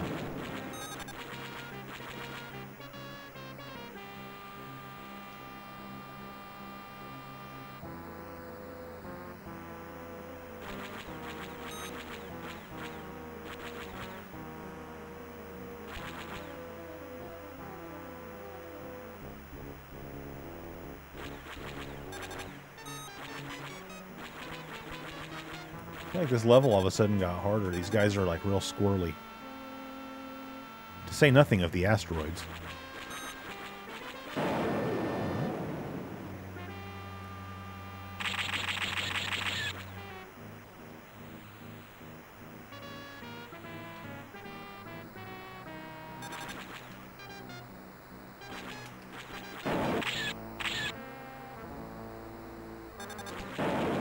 See, it's just like Top Gun. Like, the secret is you slam on the brakes and they fly past you. I haven't watched that movie in a while. I need to.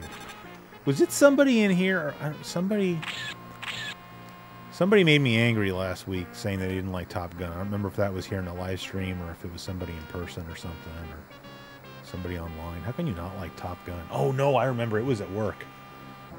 This kid that I work, well, he's not a kid, he's like 30, but to me that's still a kid. But he was saying he doesn't like Top Gun because, you know, he thinks that Tom Cruise is creepy, which is fair.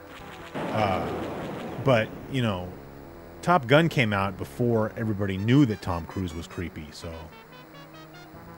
Although, like, I'll watch Tom Cruise movies. Like, I don't want the guy, like, in my house. But, I mean, he's an entertaining actor, you know. Like, I really like the Mission Impossible movies a lot. That was like one of the first dates I ever took my wife on. We went and saw Mission Impossible 2. Oh, R2 just got hit. So that tells you how long we've been going out for.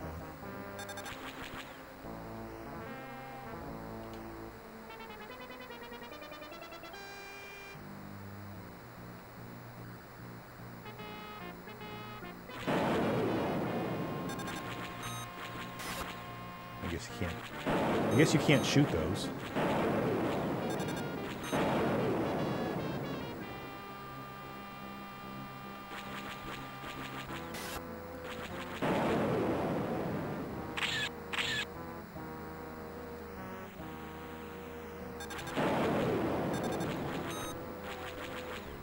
Boy, that guy's squirrely.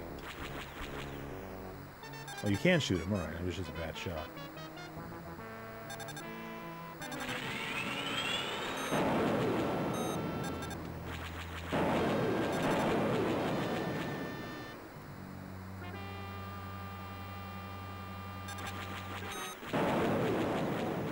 I don't know if it's going to be on a live stream or just on a flashback, but we're definitely going to have to play... oh, man. We'll definitely have to play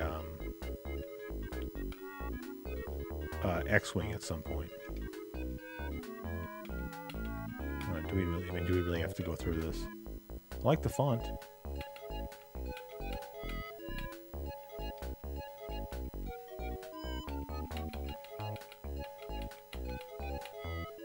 There. Like it's going to save it anyway. So I'm not going to continue. That was enough of that game. Somebody else come up with another game. I'm gonna scroll back in the chat here real quick and see what I've missed. Oh, you know, there's a button I can push to make you guys watch a commercial. I'm not going to do that, but I didn't know I had that, or I didn't remember that I had it.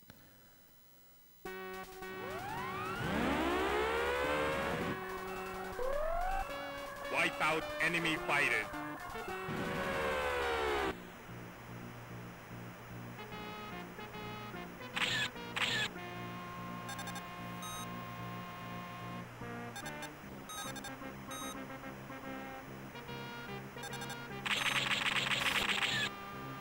Oh, Chris Vanderhoff's here. What's up, man?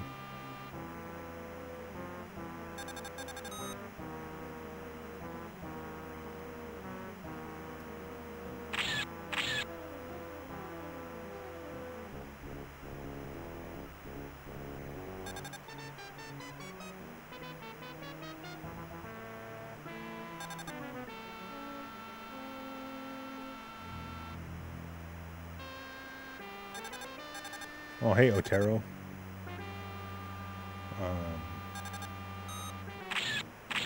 Derek, I don't know what you're saying. Oh yeah, to. So sorry. Vinny, what's up, dude?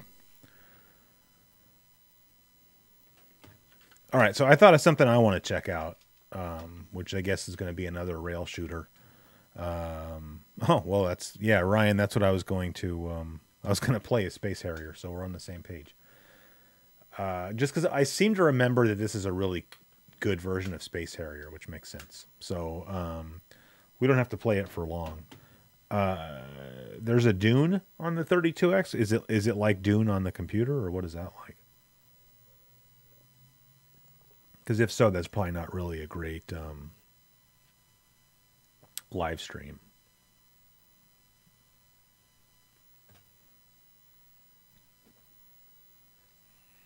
You want to play this on the Saturn? Yeah, I'd like to get the Sega Ages Space Harrier for the Saturn. That'd probably be pretty cool to check out. What do they got in the options?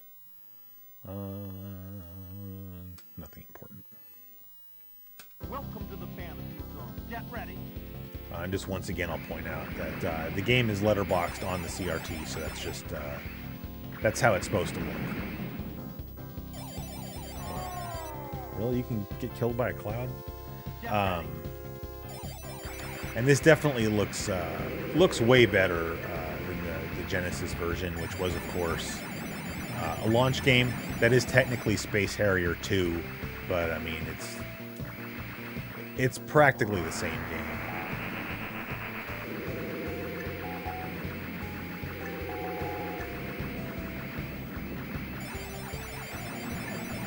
You know, I don't know. I mean, it's a shame that, well, I don't know. I'd say it's a shame that the 32X didn't come out sooner and have better support. But to me, it's surprising that, well, I don't know. Is it surprising?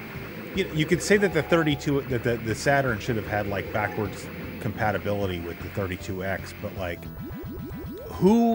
once the Saturn came out, right, and you know, obviously had an optical drive, who was going to still put out games on a cartridge when it was going to cost way more? You know, I don't know. I mean, I guess I'm just trying to mentally, you know, as sort of a thought experiment, I'm trying to think of like, how could the 32X have not been a failure? and I'm not really coming up with a good way for that to happen. You're doing great. Oh, I'm doing great, he said. So that's good. Now we're in Giza, which was almost a member of the Wu-Tang Clan.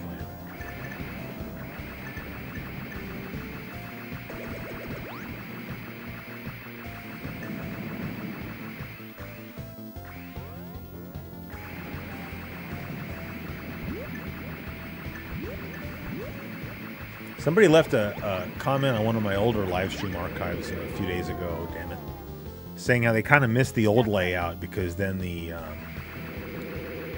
actual video game portion was bigger, right? Because now it's in this little TV. And, you know, the person had a point, certainly, like especially if you're watching this on a smaller display, then I totally get where, you know, the actual gameplay footage is smaller, as is my face, to be honest. But this just looks so much cooler, you know. I want to play again, but I'm just going to scroll up in the comments real fast.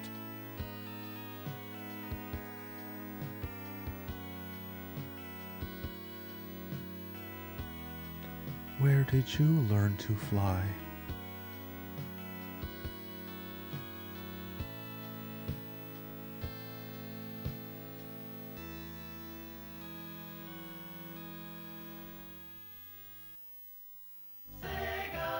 Do you think if they would have let the Saturn cook a bit longer, the 32X would have caught on more here in the States? I mean, I don't think so. The thing is, it came out so late. You know, it basically came out, you know, for the Christmas season of '94, and then the PlayStation came out in the fall of '95. So, like, who was still going to buy a 32X instead of a PlayStation, unless the 32X had been way cheaper, I guess. But even then, I don't know. You know, once the new generation started and optical media became the default, who was going to still want to produce cartridge games, you know? I don't know. I mean, I know games were still coming out on the Super Nintendo, but if you wanted to make Super Nintendo games, you didn't really have a choice, so. Incontinentia buttocks. I love that movie. He has a wife, you know. Welcome to the family. Get ready. And that's my favorite scene in the movie, I gotta say.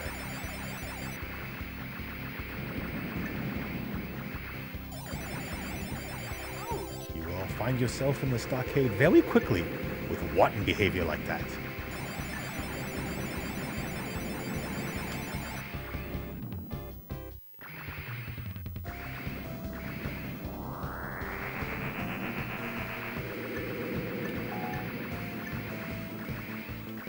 What other arcade ports are there on the 32X? I'd like to check out more of those. I mean, obviously I can just look for myself too, but if anybody knows any off the top of their head. Like, are there any other super scalar games? I could swear there are. Like, could you imagine if they had done Outrun for the 32X? That would have been sweet.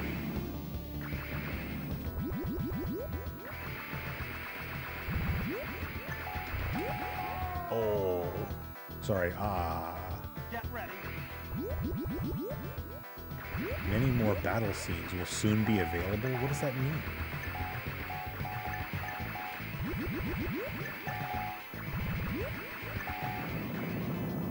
You're doing great.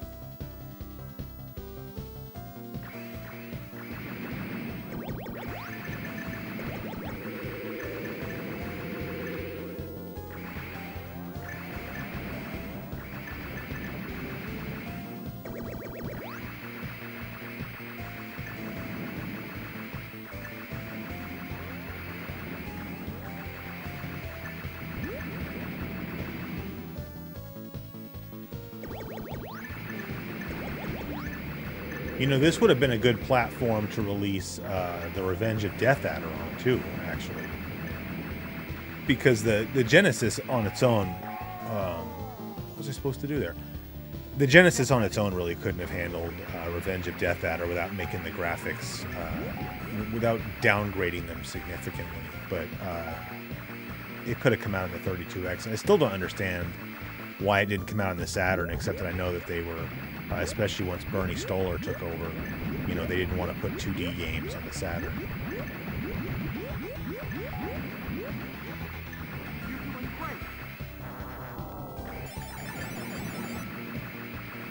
Oh, I finally got to the next level here. There's magic mushrooms.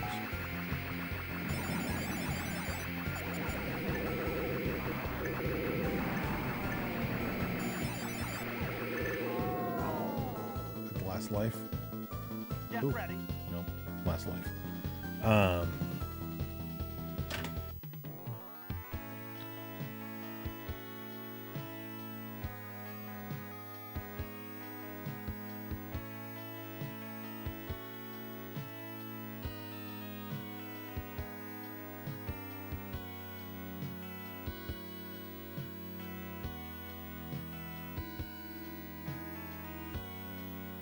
Oh, we got 621 from Hikaru again. Thanks, man.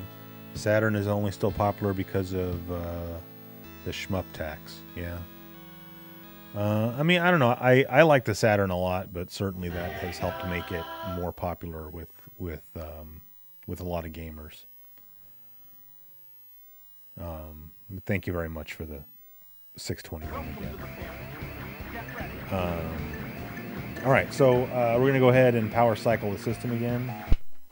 And I'm just going to kind of flick through the games list here and see what else is on here. Yeah, Star Trek is, I don't think that's a good pick up and play game. So probably not going to play that one. I tried messing around with these sample programs earlier just to check them out, and they didn't really want to load. So, oh, it has Afterburner. All right, so let's keep that. I just want to go through all the games, but we'll keep that in mind. Afterburner, I don't know what BC Racers is all about. I used to play Blackthorne on the PC. That game is really cool, so we could check that one out. Josh was wanting to see Cosmic Carnage, but I'm sure he was joking. This is supposed to not be a good port of Doom, so we're not going to check that out. I like Knuckles Chaotix. I know that's not a popular one with most people. I'm not going to play Mortal Kombat either because I don't really care for that. But yeah, I might play a little bit of Blackthorne. Oh, Taro's taken off. Well, thanks for coming by, man. I'm glad you like the stream. I don't know about Motocross Championship. NBA Jam Tournament Edition would be interesting to see. I've never played this version of it, but I like it on the PlayStation. And we could just run through that one real quick. So maybe, okay, so we got NBA Jam. We can do Blackthorne. What else did I say? Maybe nothing.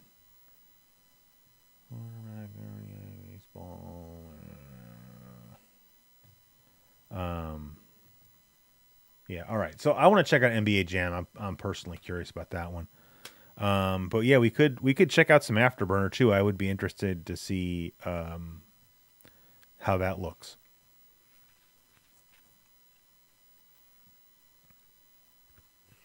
But you know, I've played NBA Jam Tournament Edition on the PlayStation, although I don't think I actually own a copy. But you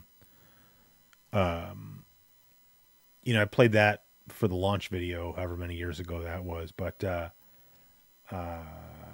like I said, I've never played this one, so I'm just going to be kind of curious to see how it stacks up. So hopefully it still has all of the digitized speech, you know, with like people are saying the he's on fire and boom shakalaka. Eric says play Blackthorne up until the first enemy, let him shoot you once, and then right after you laugh, shoot him back. It's hilarious. Well, I could try to remember to do that.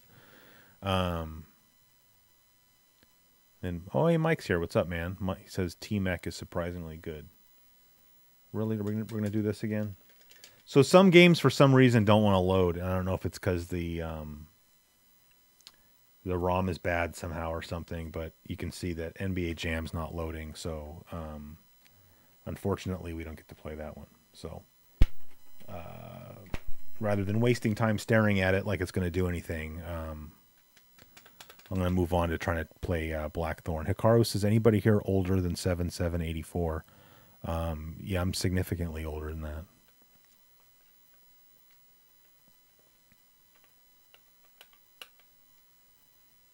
All right, hopefully this one loads.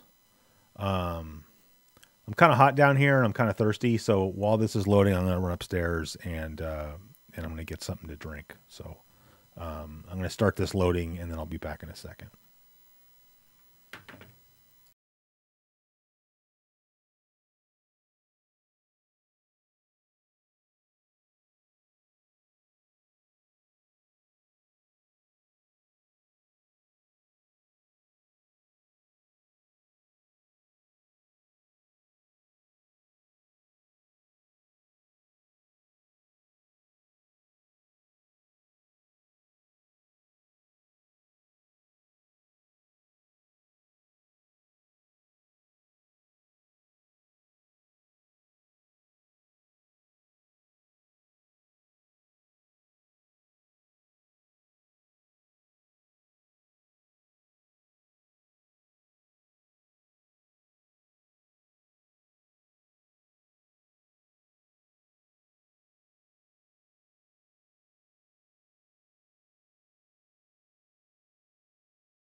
So it looks like this one's not going to load either, which is annoying.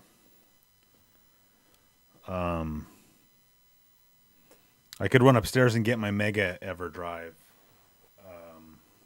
But that thing's been acting kind of wonky lately, so I don't know if that's going to be any better.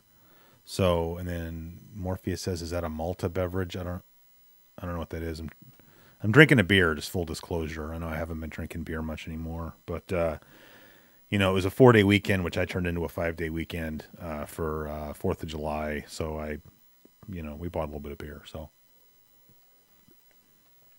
this is a Steelhead Extra Pale Ale from Mad River Brewing Company. I like that one. Well, I mean, you said Blackthorne would be cool to see. I mean, I could definitely go upstairs and we could just try getting the Mega EverDrive. I just don't know if the problem is the ROM on the EverDrive or if there's something else monkey business wise going on.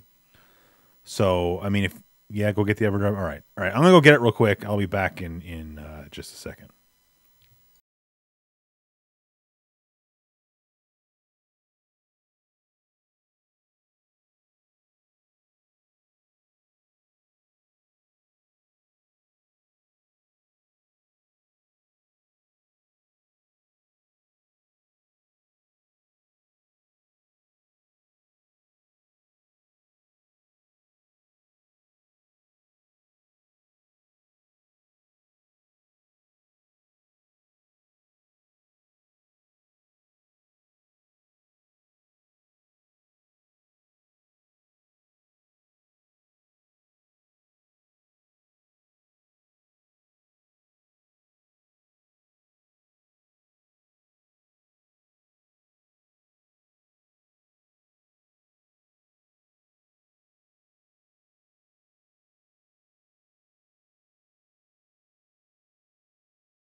So my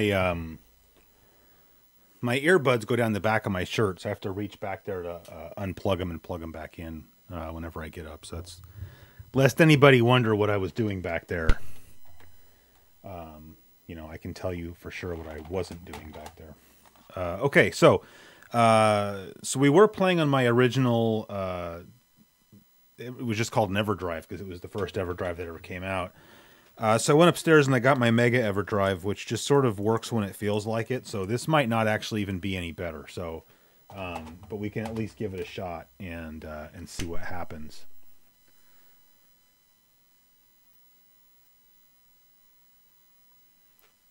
So this is the thing that it's been doing lately, where it doesn't see half of the stuff that's on here. But I don't know if I accidentally deleted stuff. But The other thing we could do real quick is I can just try copying it on there. Let me see if I have. Where's my mega? Oh, here we go. Just hang tight for a second. Let's oh, see, I've got. So if this doesn't work, then I'm just going to copy this stuff on there real quick, which I know it sucks that you have to sit here while I'm doing this, but you know, I have the well, I don't know, he doesn't like having the ROM packs associated with his name anymore, but sorry, now you can see my other armpit. So you guys have gotten quite a show tonight. So you're welcome. All right. Yeah, he doesn't like having the ROM packs associated with his name anymore, but you know, it's you know whose ROM pack, let's just say. Yeah, all my other games are gone off of here. What happened? I must have done something. Where did it go? All right, here we go. All right, so I'm going to copy over Blackthorne. What the hell's taking so long? To copy over one thing. Okay, and then I'm going to go ahead and copy, because now I'm just curious. So, sorry, that's my wife texting me. And then I'm going to copy over NBA Jam. And it's funny, because NBA Jam specifically says EverDrive patched. And that kind of makes me wonder if maybe it's just some kind of compatibility thing where some games just don't work with EverDrive. So I guess we'll find out. So, okay, so those are copied over, and so now we're just going to pop this thing back into the system. Probably half of the people that were watching the live stream have left, but that's okay. Oh, but that reminds me, the other thing that I was going to do tonight, I don't know if Ryan, hopefully Ryan, are you still around, Ryan? You know, Ryan Reinbold. Oh yeah, there you are, Ryan Reinbold. You know, he sent me some posters a while back, to do a giveaway with, and I haven't done it yet. And I was just thinking, what better night than tonight to do a poster giveaway? So I actually have them right here. So whether this works or not. All right, so there they are. So we're going to try Blackthorne first. But like I said, maybe it won't load, because maybe this is some kind of weird problem. Oh, it's loading. Ah, nice.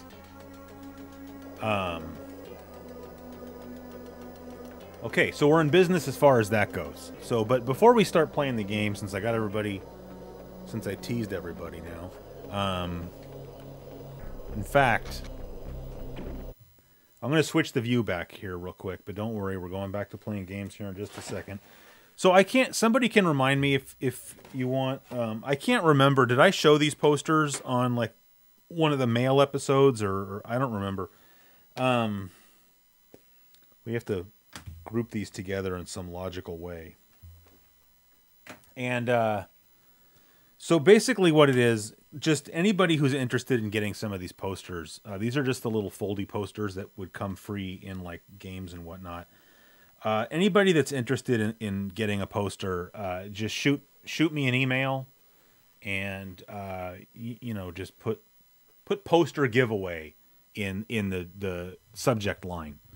And so in fact, that's what we're going to do. So like I said, these are posters that came with games. Like this is a Sega poster. It's got Eternal Champions on one side, and you know, just a bunch of crud on the other side. So there's just a bunch of these, and like some of them are Genesis. This one, Super Nintendo, Master System, NES, early Super Nintendo. This one's pretty cool. Anyway, what I'll do is I'm just going to kind of split them up. Like one person's not going to get all these posters. I would rather give, you know, one or two posters to several people, and that way more people can get stuff. So, and I'm sure that I can ship these internationally and have it not be a problem. So, so if you're not in the U.S., don't worry about it. You can still enter or whatever. And how many posters are there here? 1, 2, 3, 4, 5, 6, 7, 8, 9. So let's say that I'll pick 5 people and 4 people will get 2 posters, and 1 person will just get 1 poster. So, and shipping for these is being covered by D Forte, who just gave us $5. So, everybody thank Daryl for paying the shipping to send everybody their posters. And also thanks for being here, Daryl. I appreciate it. So that's enough with this poster whatnot. Big thanks again to Ryan Reinbold Esquire for sending those in, and he also included NES Batman poster. That was for me, so I got to keep that one. So yeah, so I'm turning the game back on, and I just got to turn the volume back up.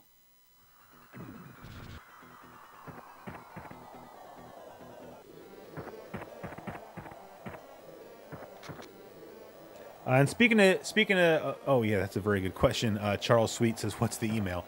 So the email is just cgquarterly@gmail.com. So if you just send an email to cgquarterly@gmail.com, put posters or poster giveaway or something like that in the description, and then include your address. Like, please don't make me have to come back and ask you for your mailing address. Like, that's not making it easy for me. So just email, posters. Put your address in the body of the email, and if you want a poster, then I'll let you know through email so that you know that you've got something coming. So, okay. So wasn't this a 6-button compatible game? I could have sworn it was. Well, let's just see what happens with 3 buttons. I mean, I don't know. I played this one on the computer with 3 buttons, and it seemed like it was fine. So, this thing's all twisted up. Oh, and by the way, we're stopping the stream in 30 minutes, which is 8 p.m. My time. And Teresa says, and CGQ really sends his prizes. Do some people not send their prizes? Well, I guess most video game magazines back in the day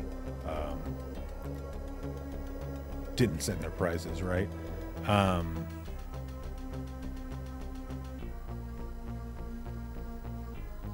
think I was about to say something. I forgot what. Oh, yeah, because Teresa's saying I have my Mad Magazine hanging on my office wall. Oh, yeah, because I sent her that Mad Magazine, right? I sent you a Mad Magazine? That's right? I hope that's right. It's funny. I was going to do a flashback episode specifically about Mad Magazine. Just because I picked up a book recently. Well, it's not even that recent anymore, but I picked up this book that was a compilation of the lighter side of, which was always one of my favorite segments or sections, or whatever you want to call it, of Mad Magazine. And I was going to talk about how much I loved that magazine when I was a kid, and then I just never got around to doing it. And then now, of course, this week we got the sad news that that Mad Magazine will be going away. So that kind of makes me want to do that episode, but then also I just everybody likes to jump on when something like that happens.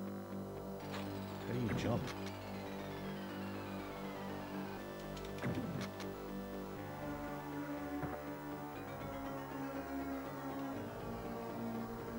Does this have to have a 6-button controller? Hold on, because I have a 6-button controller here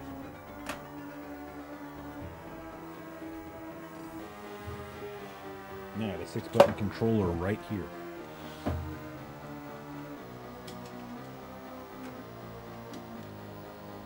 I just could have sworn that I read about this needing a 6-button. So, yeah, it was weird about Mad Magazine because it seems like it was gone for a little while, and then it came back, and like they restarted the issue numbering at 0 or at 1. Like, because I would just happen to be at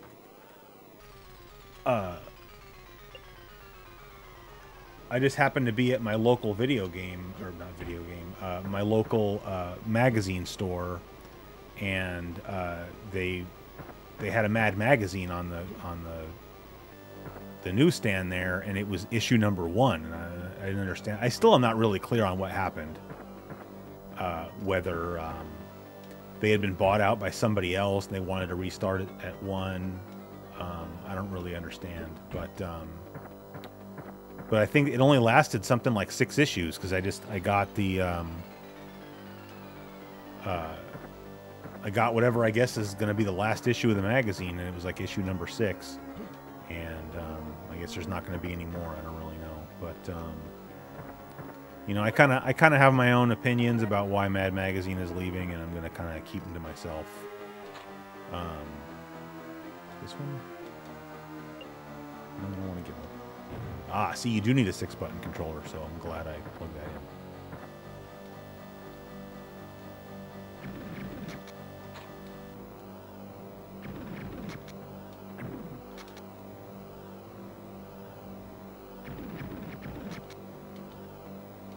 How do you shoot? Oh, there we go. Sorry, I gotta relearn the controls for this, so.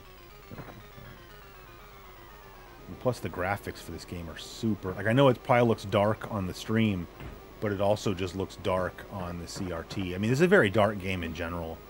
This is the kind of game where, you know, you might want to, you know, turn up the brightness on your TV if you were playing it, but,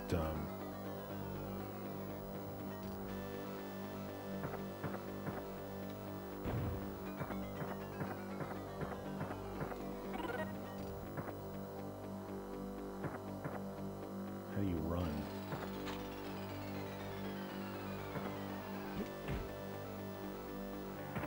Oh, there we go. All right. Nothing over there anyway. So, I mean, I guess the game is a little bit reminiscent of, like, Prince of Persia, like, just as far as the control scheme goes and everything, and the fact that, you know, the screen doesn't scroll or anything. It just has the little, you know, individual screens. Hey, I want to talk to you. No, I don't want to shoot him.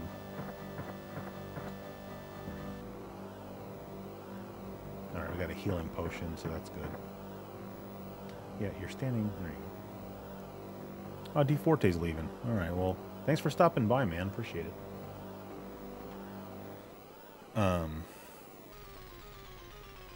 Yeah, Doctor Strangelove is a great movie. I'm going to turn up brightness. Yeah, it's better. All right, I know that doesn't help you guys, but I was having a really hard time even just playing the game without... There's a light that's hanging kind of in front of the CRT screen, and that's not helping.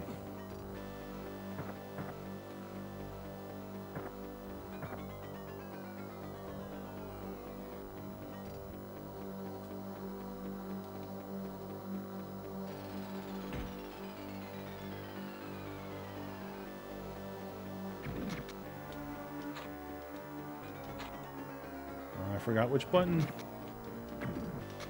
Oh no. There we go.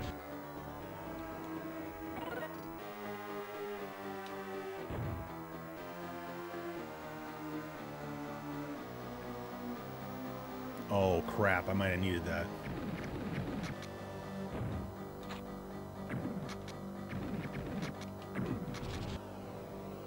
Well, hopefully he just dropped one.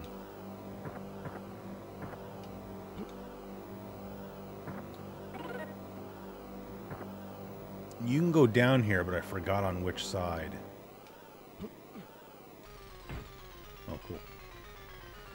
Sometimes you can go down here and then you can, like, go behind the waterfall, but not on this one. So, nothing to see down here. So, I mean, I don't know. I don't know if maybe this isn't, like, super entertaining to watch on a live stream. I don't really know. But, I mean, we don't have to keep playing it, but...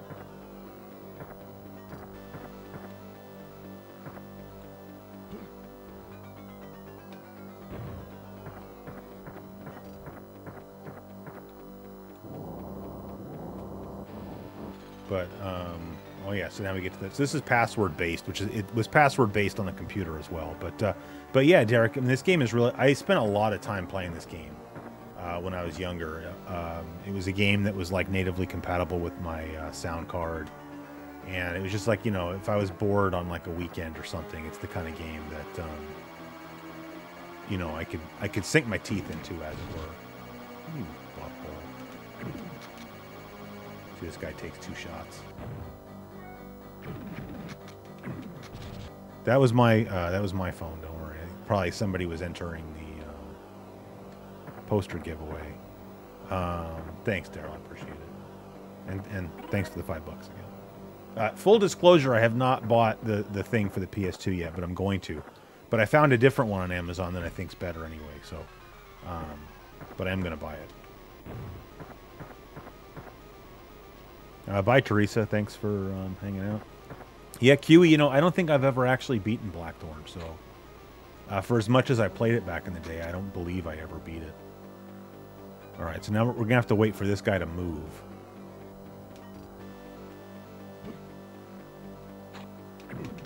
Oh, well, that wasn't so bad.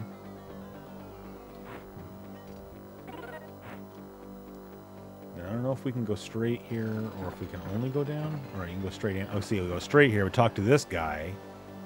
Yeah, I already told you about the waterfall, so you don't need to listen to him. And then, if you notice, we can actually go down here, but I don't know what's down there. Because then there's also the platform that we can go down right over here.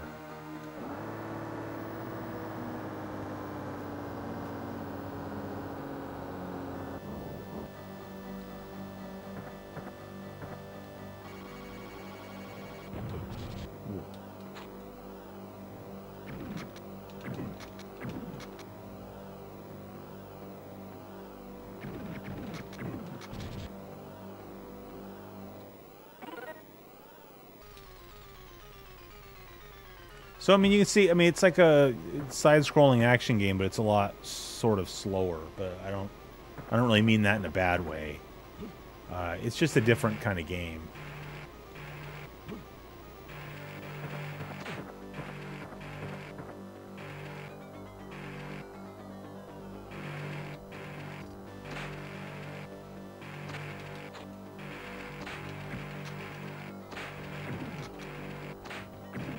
I think this guy's like bulletproof, so I think...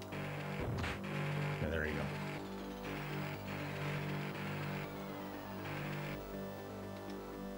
He gives you a bomb, so that's cool. So yeah, I mean, I don't know how much longer we want to play this one. Somebody says was Cracked basically a ripoff of Mad. I mean, in my opinion, it was. I was never really into Cracked when I was a kid, because I liked Mad better, and I always thought that Cracked was a kind of a ripoff. But, and then I don't know how many of you guys remember when what was his name? Don Martin was like one of the most famous artists at Mad Magazine, and then he like defected and went to Cracked, probably because they offered him more money. Oh yeah, so we need that key. So I think we have to go back the way we came, and then go that other way that we could have gone, and then get the key.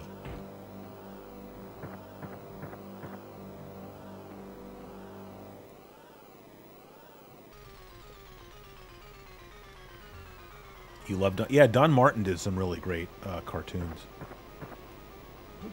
But I remember that was in like the late... It was like 88 or something. I remember him moving over to Cracked. Just because that helped sell Cracked magazines, because, you know, people wanted to see Don Martin. I mean, he had very unique art style, and he did really funny cartoons. So,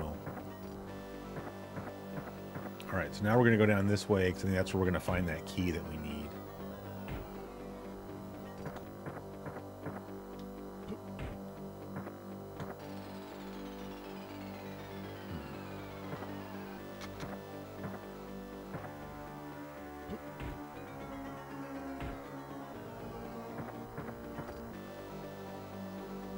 Unless we missed something somewhere else.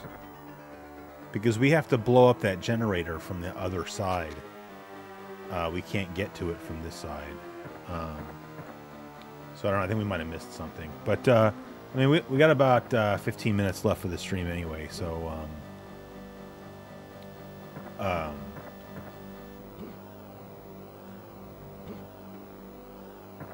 where was I supposed to go, though? I'm curious. Is there something over here that I missed? Because now it seems more like I'm supposed to go this way to go blow up those generator things. Let me just roll there.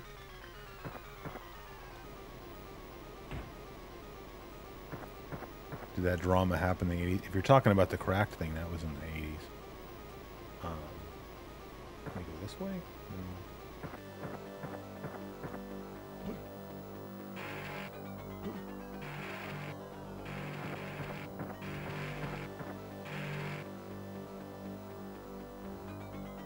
Oh, see, he's trying to tell you that you can kill the guard with a bomb.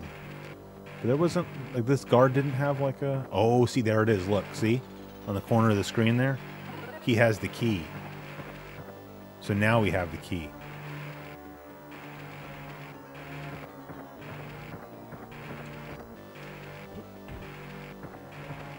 You know, it's funny. I was talking about, whoops. I was talking about in just the last flashback. You know, I was talking about how, you know, console gaming and PC gaming was so different. But this is actually an example where this game, at least in my opinion, is just as good on the console as it is on the PC. At least in my opinion. You know, because like I used to play this with a Gravis PC gamepad and everything. Cody, thanks a lot, man. Appreciate it. Here's to another 6 years, you know. Hopefully I last that long when I'll be 48 in 6 years. Alright, he gave us a bomb. That skeleton's not going to give us bupkis. So we have to go up with these things.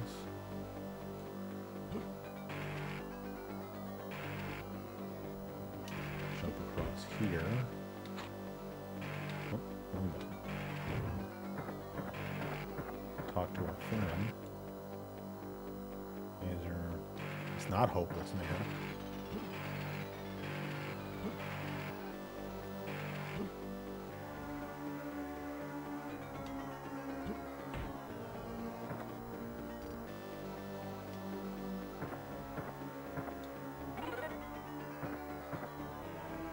I'm gonna wait for this guy to move. I think I might murder him if I. Oh, here we go.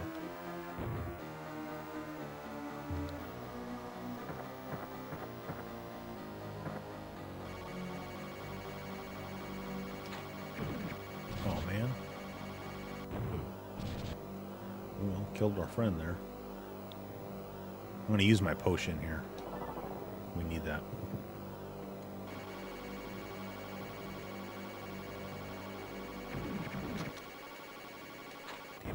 Button.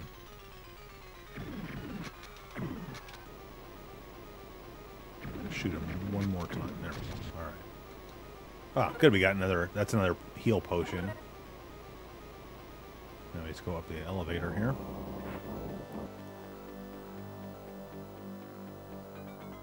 There should be a flashback covering the first episode of Flashback. That would be awesome.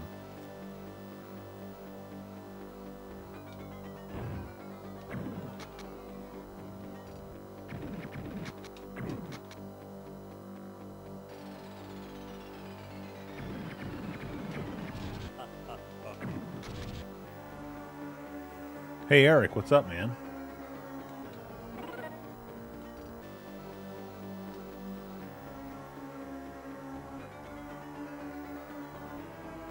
Ah, here we go. Okay, so now we're back. See, now we're on the other side here. So now we destroy the generator, and now we can just walk through. But now we can go up and go past that guy.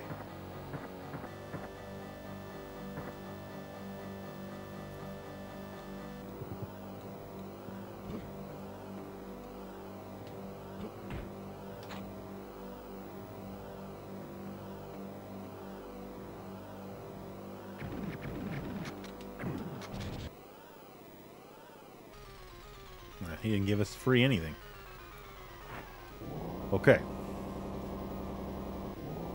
So I think now maybe we're going... Yeah, okay. So you basically... Like, it gives you a password, and that's kind of like the equivalent of getting to the next level. Because this doesn't have, like, quantized levels or discrete levels. It just has, like, you know... You go up an elevator, and it gives you a password, and it's like, okay, now you're at the next level. So,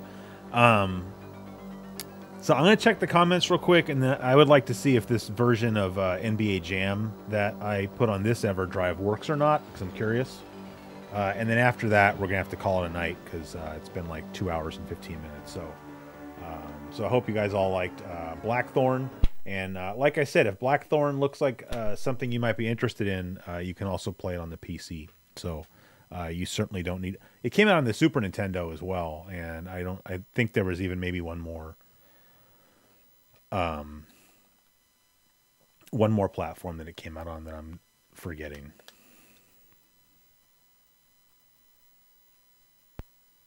Oh, I heard something. All right, so it looks like NBA Jam's going to work for us here. So I guess I just had must have had a bad ROM or something.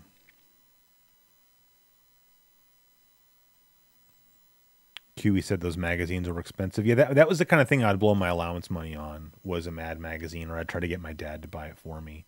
I didn't really read video game magazines when I was a kid, but I read Mad magazine actually pretty religiously. Like I would even get the special magazines, like the special, not special edition, but they would have on top of the monthly issues, they would have like, and they called them super specials. And a lot of it was just like recycled content, but for me it was new content. So so I still enjoyed reading it. But Mad Magazine was definitely a big part of my childhood. So I still have a few issues, and then I have like the book that I talked about. Akil's here. Thanks, man. Okay, good. It still has, I can hear that it has the voices in it, so that's good.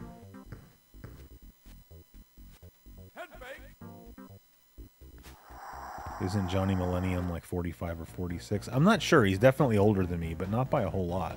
But I mean, 45 is not a whole lot older than me, so.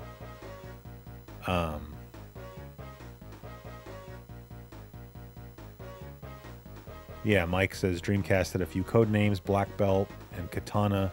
It had another one too, which you'd think I could remember off the top of my head since I'm doing the launch episode. But when it had Black Belt, there was another one that it had, because there was two different Dreamcast being developed, and then Katana was after they decided on one of the designs.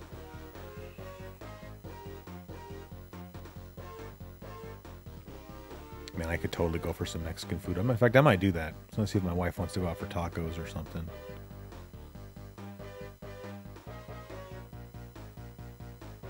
Did I ever play Rescue the Embassy for NES? Yeah, Rescue the Embassy Mission. No, wasn't that a Broderbund game? I haven't played it, but I know what you're talking about.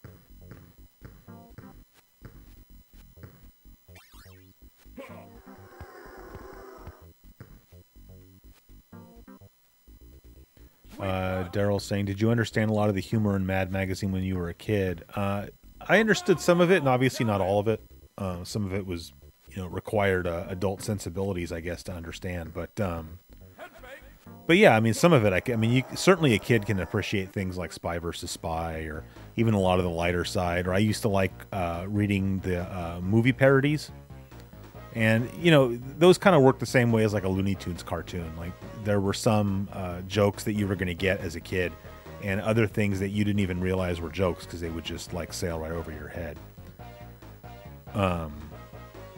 Cigarette Juice Man says, where did you buy your Playboys from? If you're talking to me, when I was talking about Stuart and I scanning Playboy Playmates with the hand scanner, that was this guy that lived with my mom for a while, who just gave me a whole stack of Playboy Centerfold, like a whole year's worth, which I was like 12 years old when he gave me those, so I thought that was pretty cool. He wasn't like pervy or anything like that. He was just kind of a different dude, and he's like, here, I don't want these anymore, man. You want them?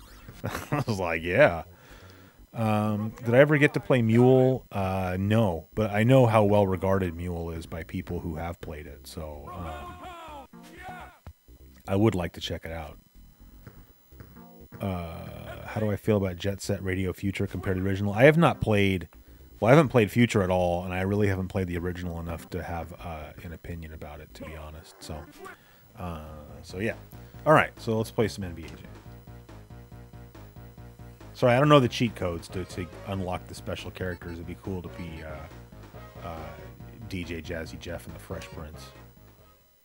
Welcome to NBA Jam.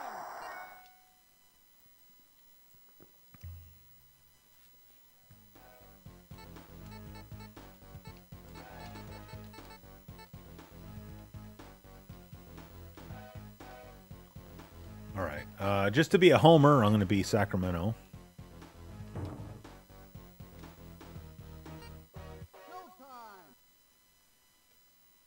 Tonight's matchup, Kings versus Maverick. Now, I don't remember the controls for this game like at all, so don't get mad that I'm going to suck for a while.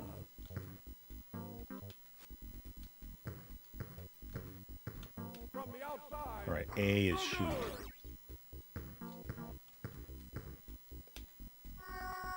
Oh, man. How's that goaltending? All right, C is pass.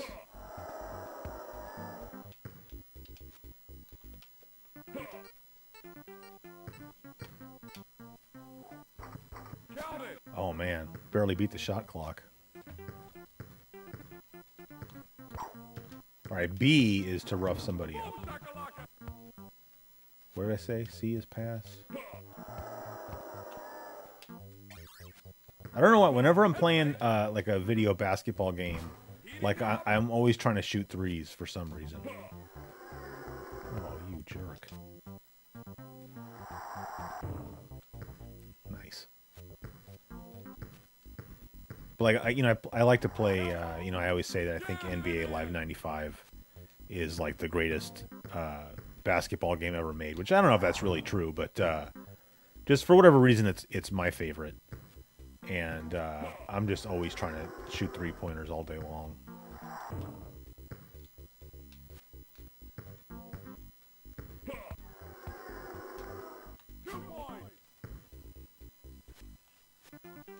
Is that loud enough? I feel like it's not. No good. If that's too loud, somebody tell me.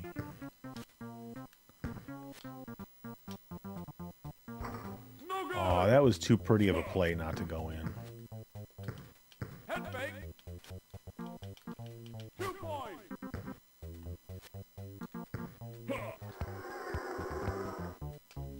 Oh. Heating up.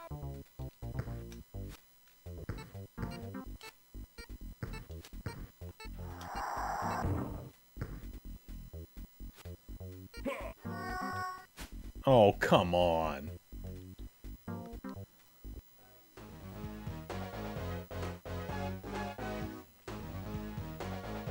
Britt says you had fun playing this game as a kid on the Super Nintendo. Recent play. How is the Super Nintendo version?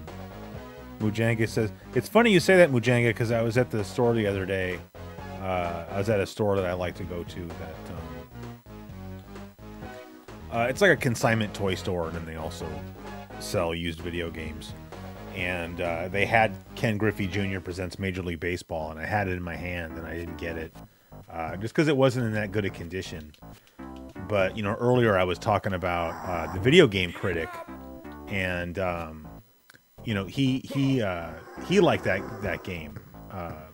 Like I used to read, like if I would be at work and if I didn't have anything to do at work, I would just read the video game critic, and I would make these lists.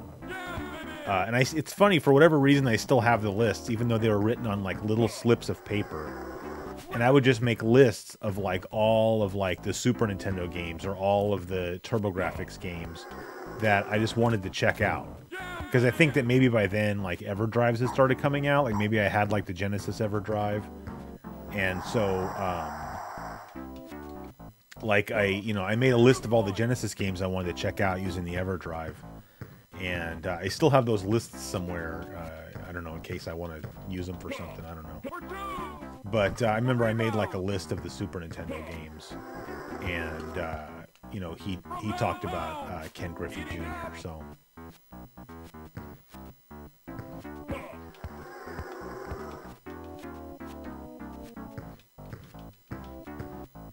Blaze it up, Patsy, move.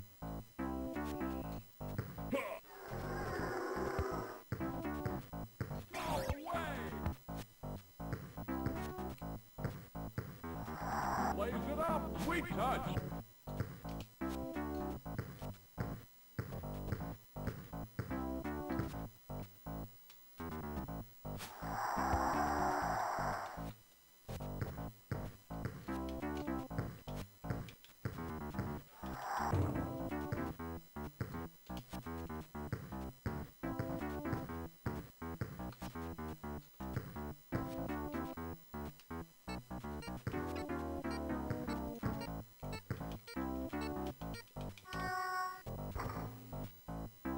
All right, we're not doing that well, but I guess things could be worse. That's the end of the first half. All right, so I'm gonna finish off the game, I guess, but then we're gonna have to call it a day, or call it an evening, I suppose. after that. So sub in some dudes.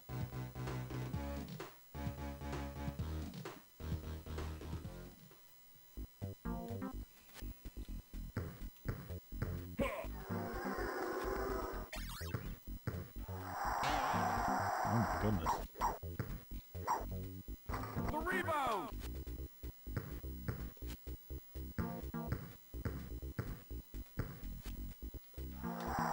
Jams it in.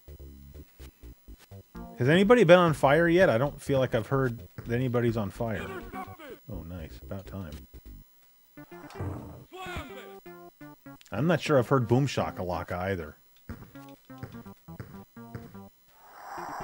We should play this game again next time I do a PlayStation live stream, which I've been kind of wanting to do, to be honest. So, Head fake.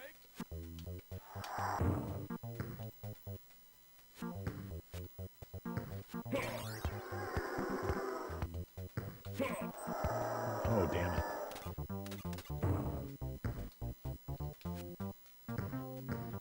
This game seems. I mean, this is going to be like the obvious statement of the year, but this game seems like it's way more fun two-player. I mean, I'm not saying I'm not having fun, but playing against the computer just sort of has like an empty feeling to it, you know? Yeah. Yes. You heard Boom Shakalaka? All right, well, at least we got that. Although I'm sure he was talking about the... Oh, I just talked over a Boom Shakalaka. Rejected.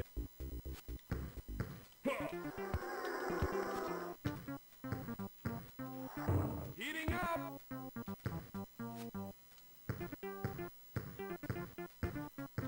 What did I say in the PlayStation launch video? Like, Swish. didn't I say like people had put something like 8 billion quarters into NBA Jam machines? That's a lot of quarters, man. I even said that. I said that in the video. That's a lot of quarters. Swish. Swish. Please.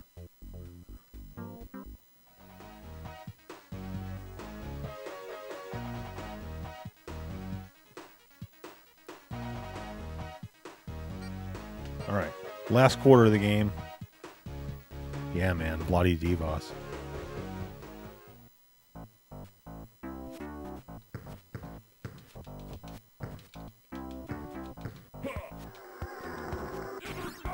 There we go. Take that.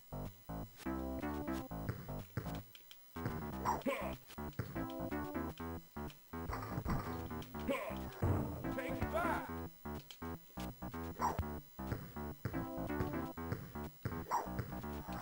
Lays it up. Fantastic.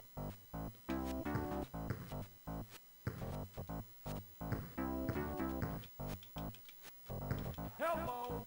Boom shakalaka.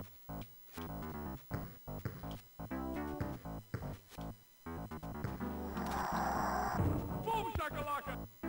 I say I got a Boom Shakalaka that time. Intercepted.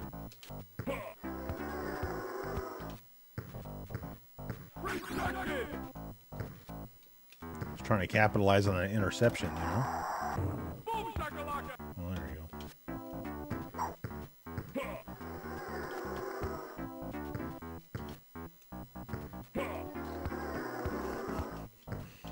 Lays it up. Heating up. From the outside. Sweet touch.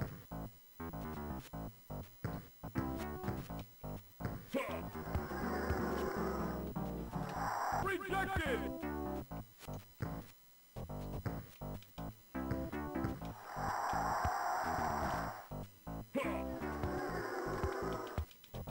Things are getting physical.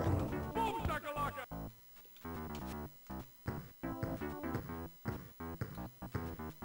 Rejected. Lays it up. Fancy move.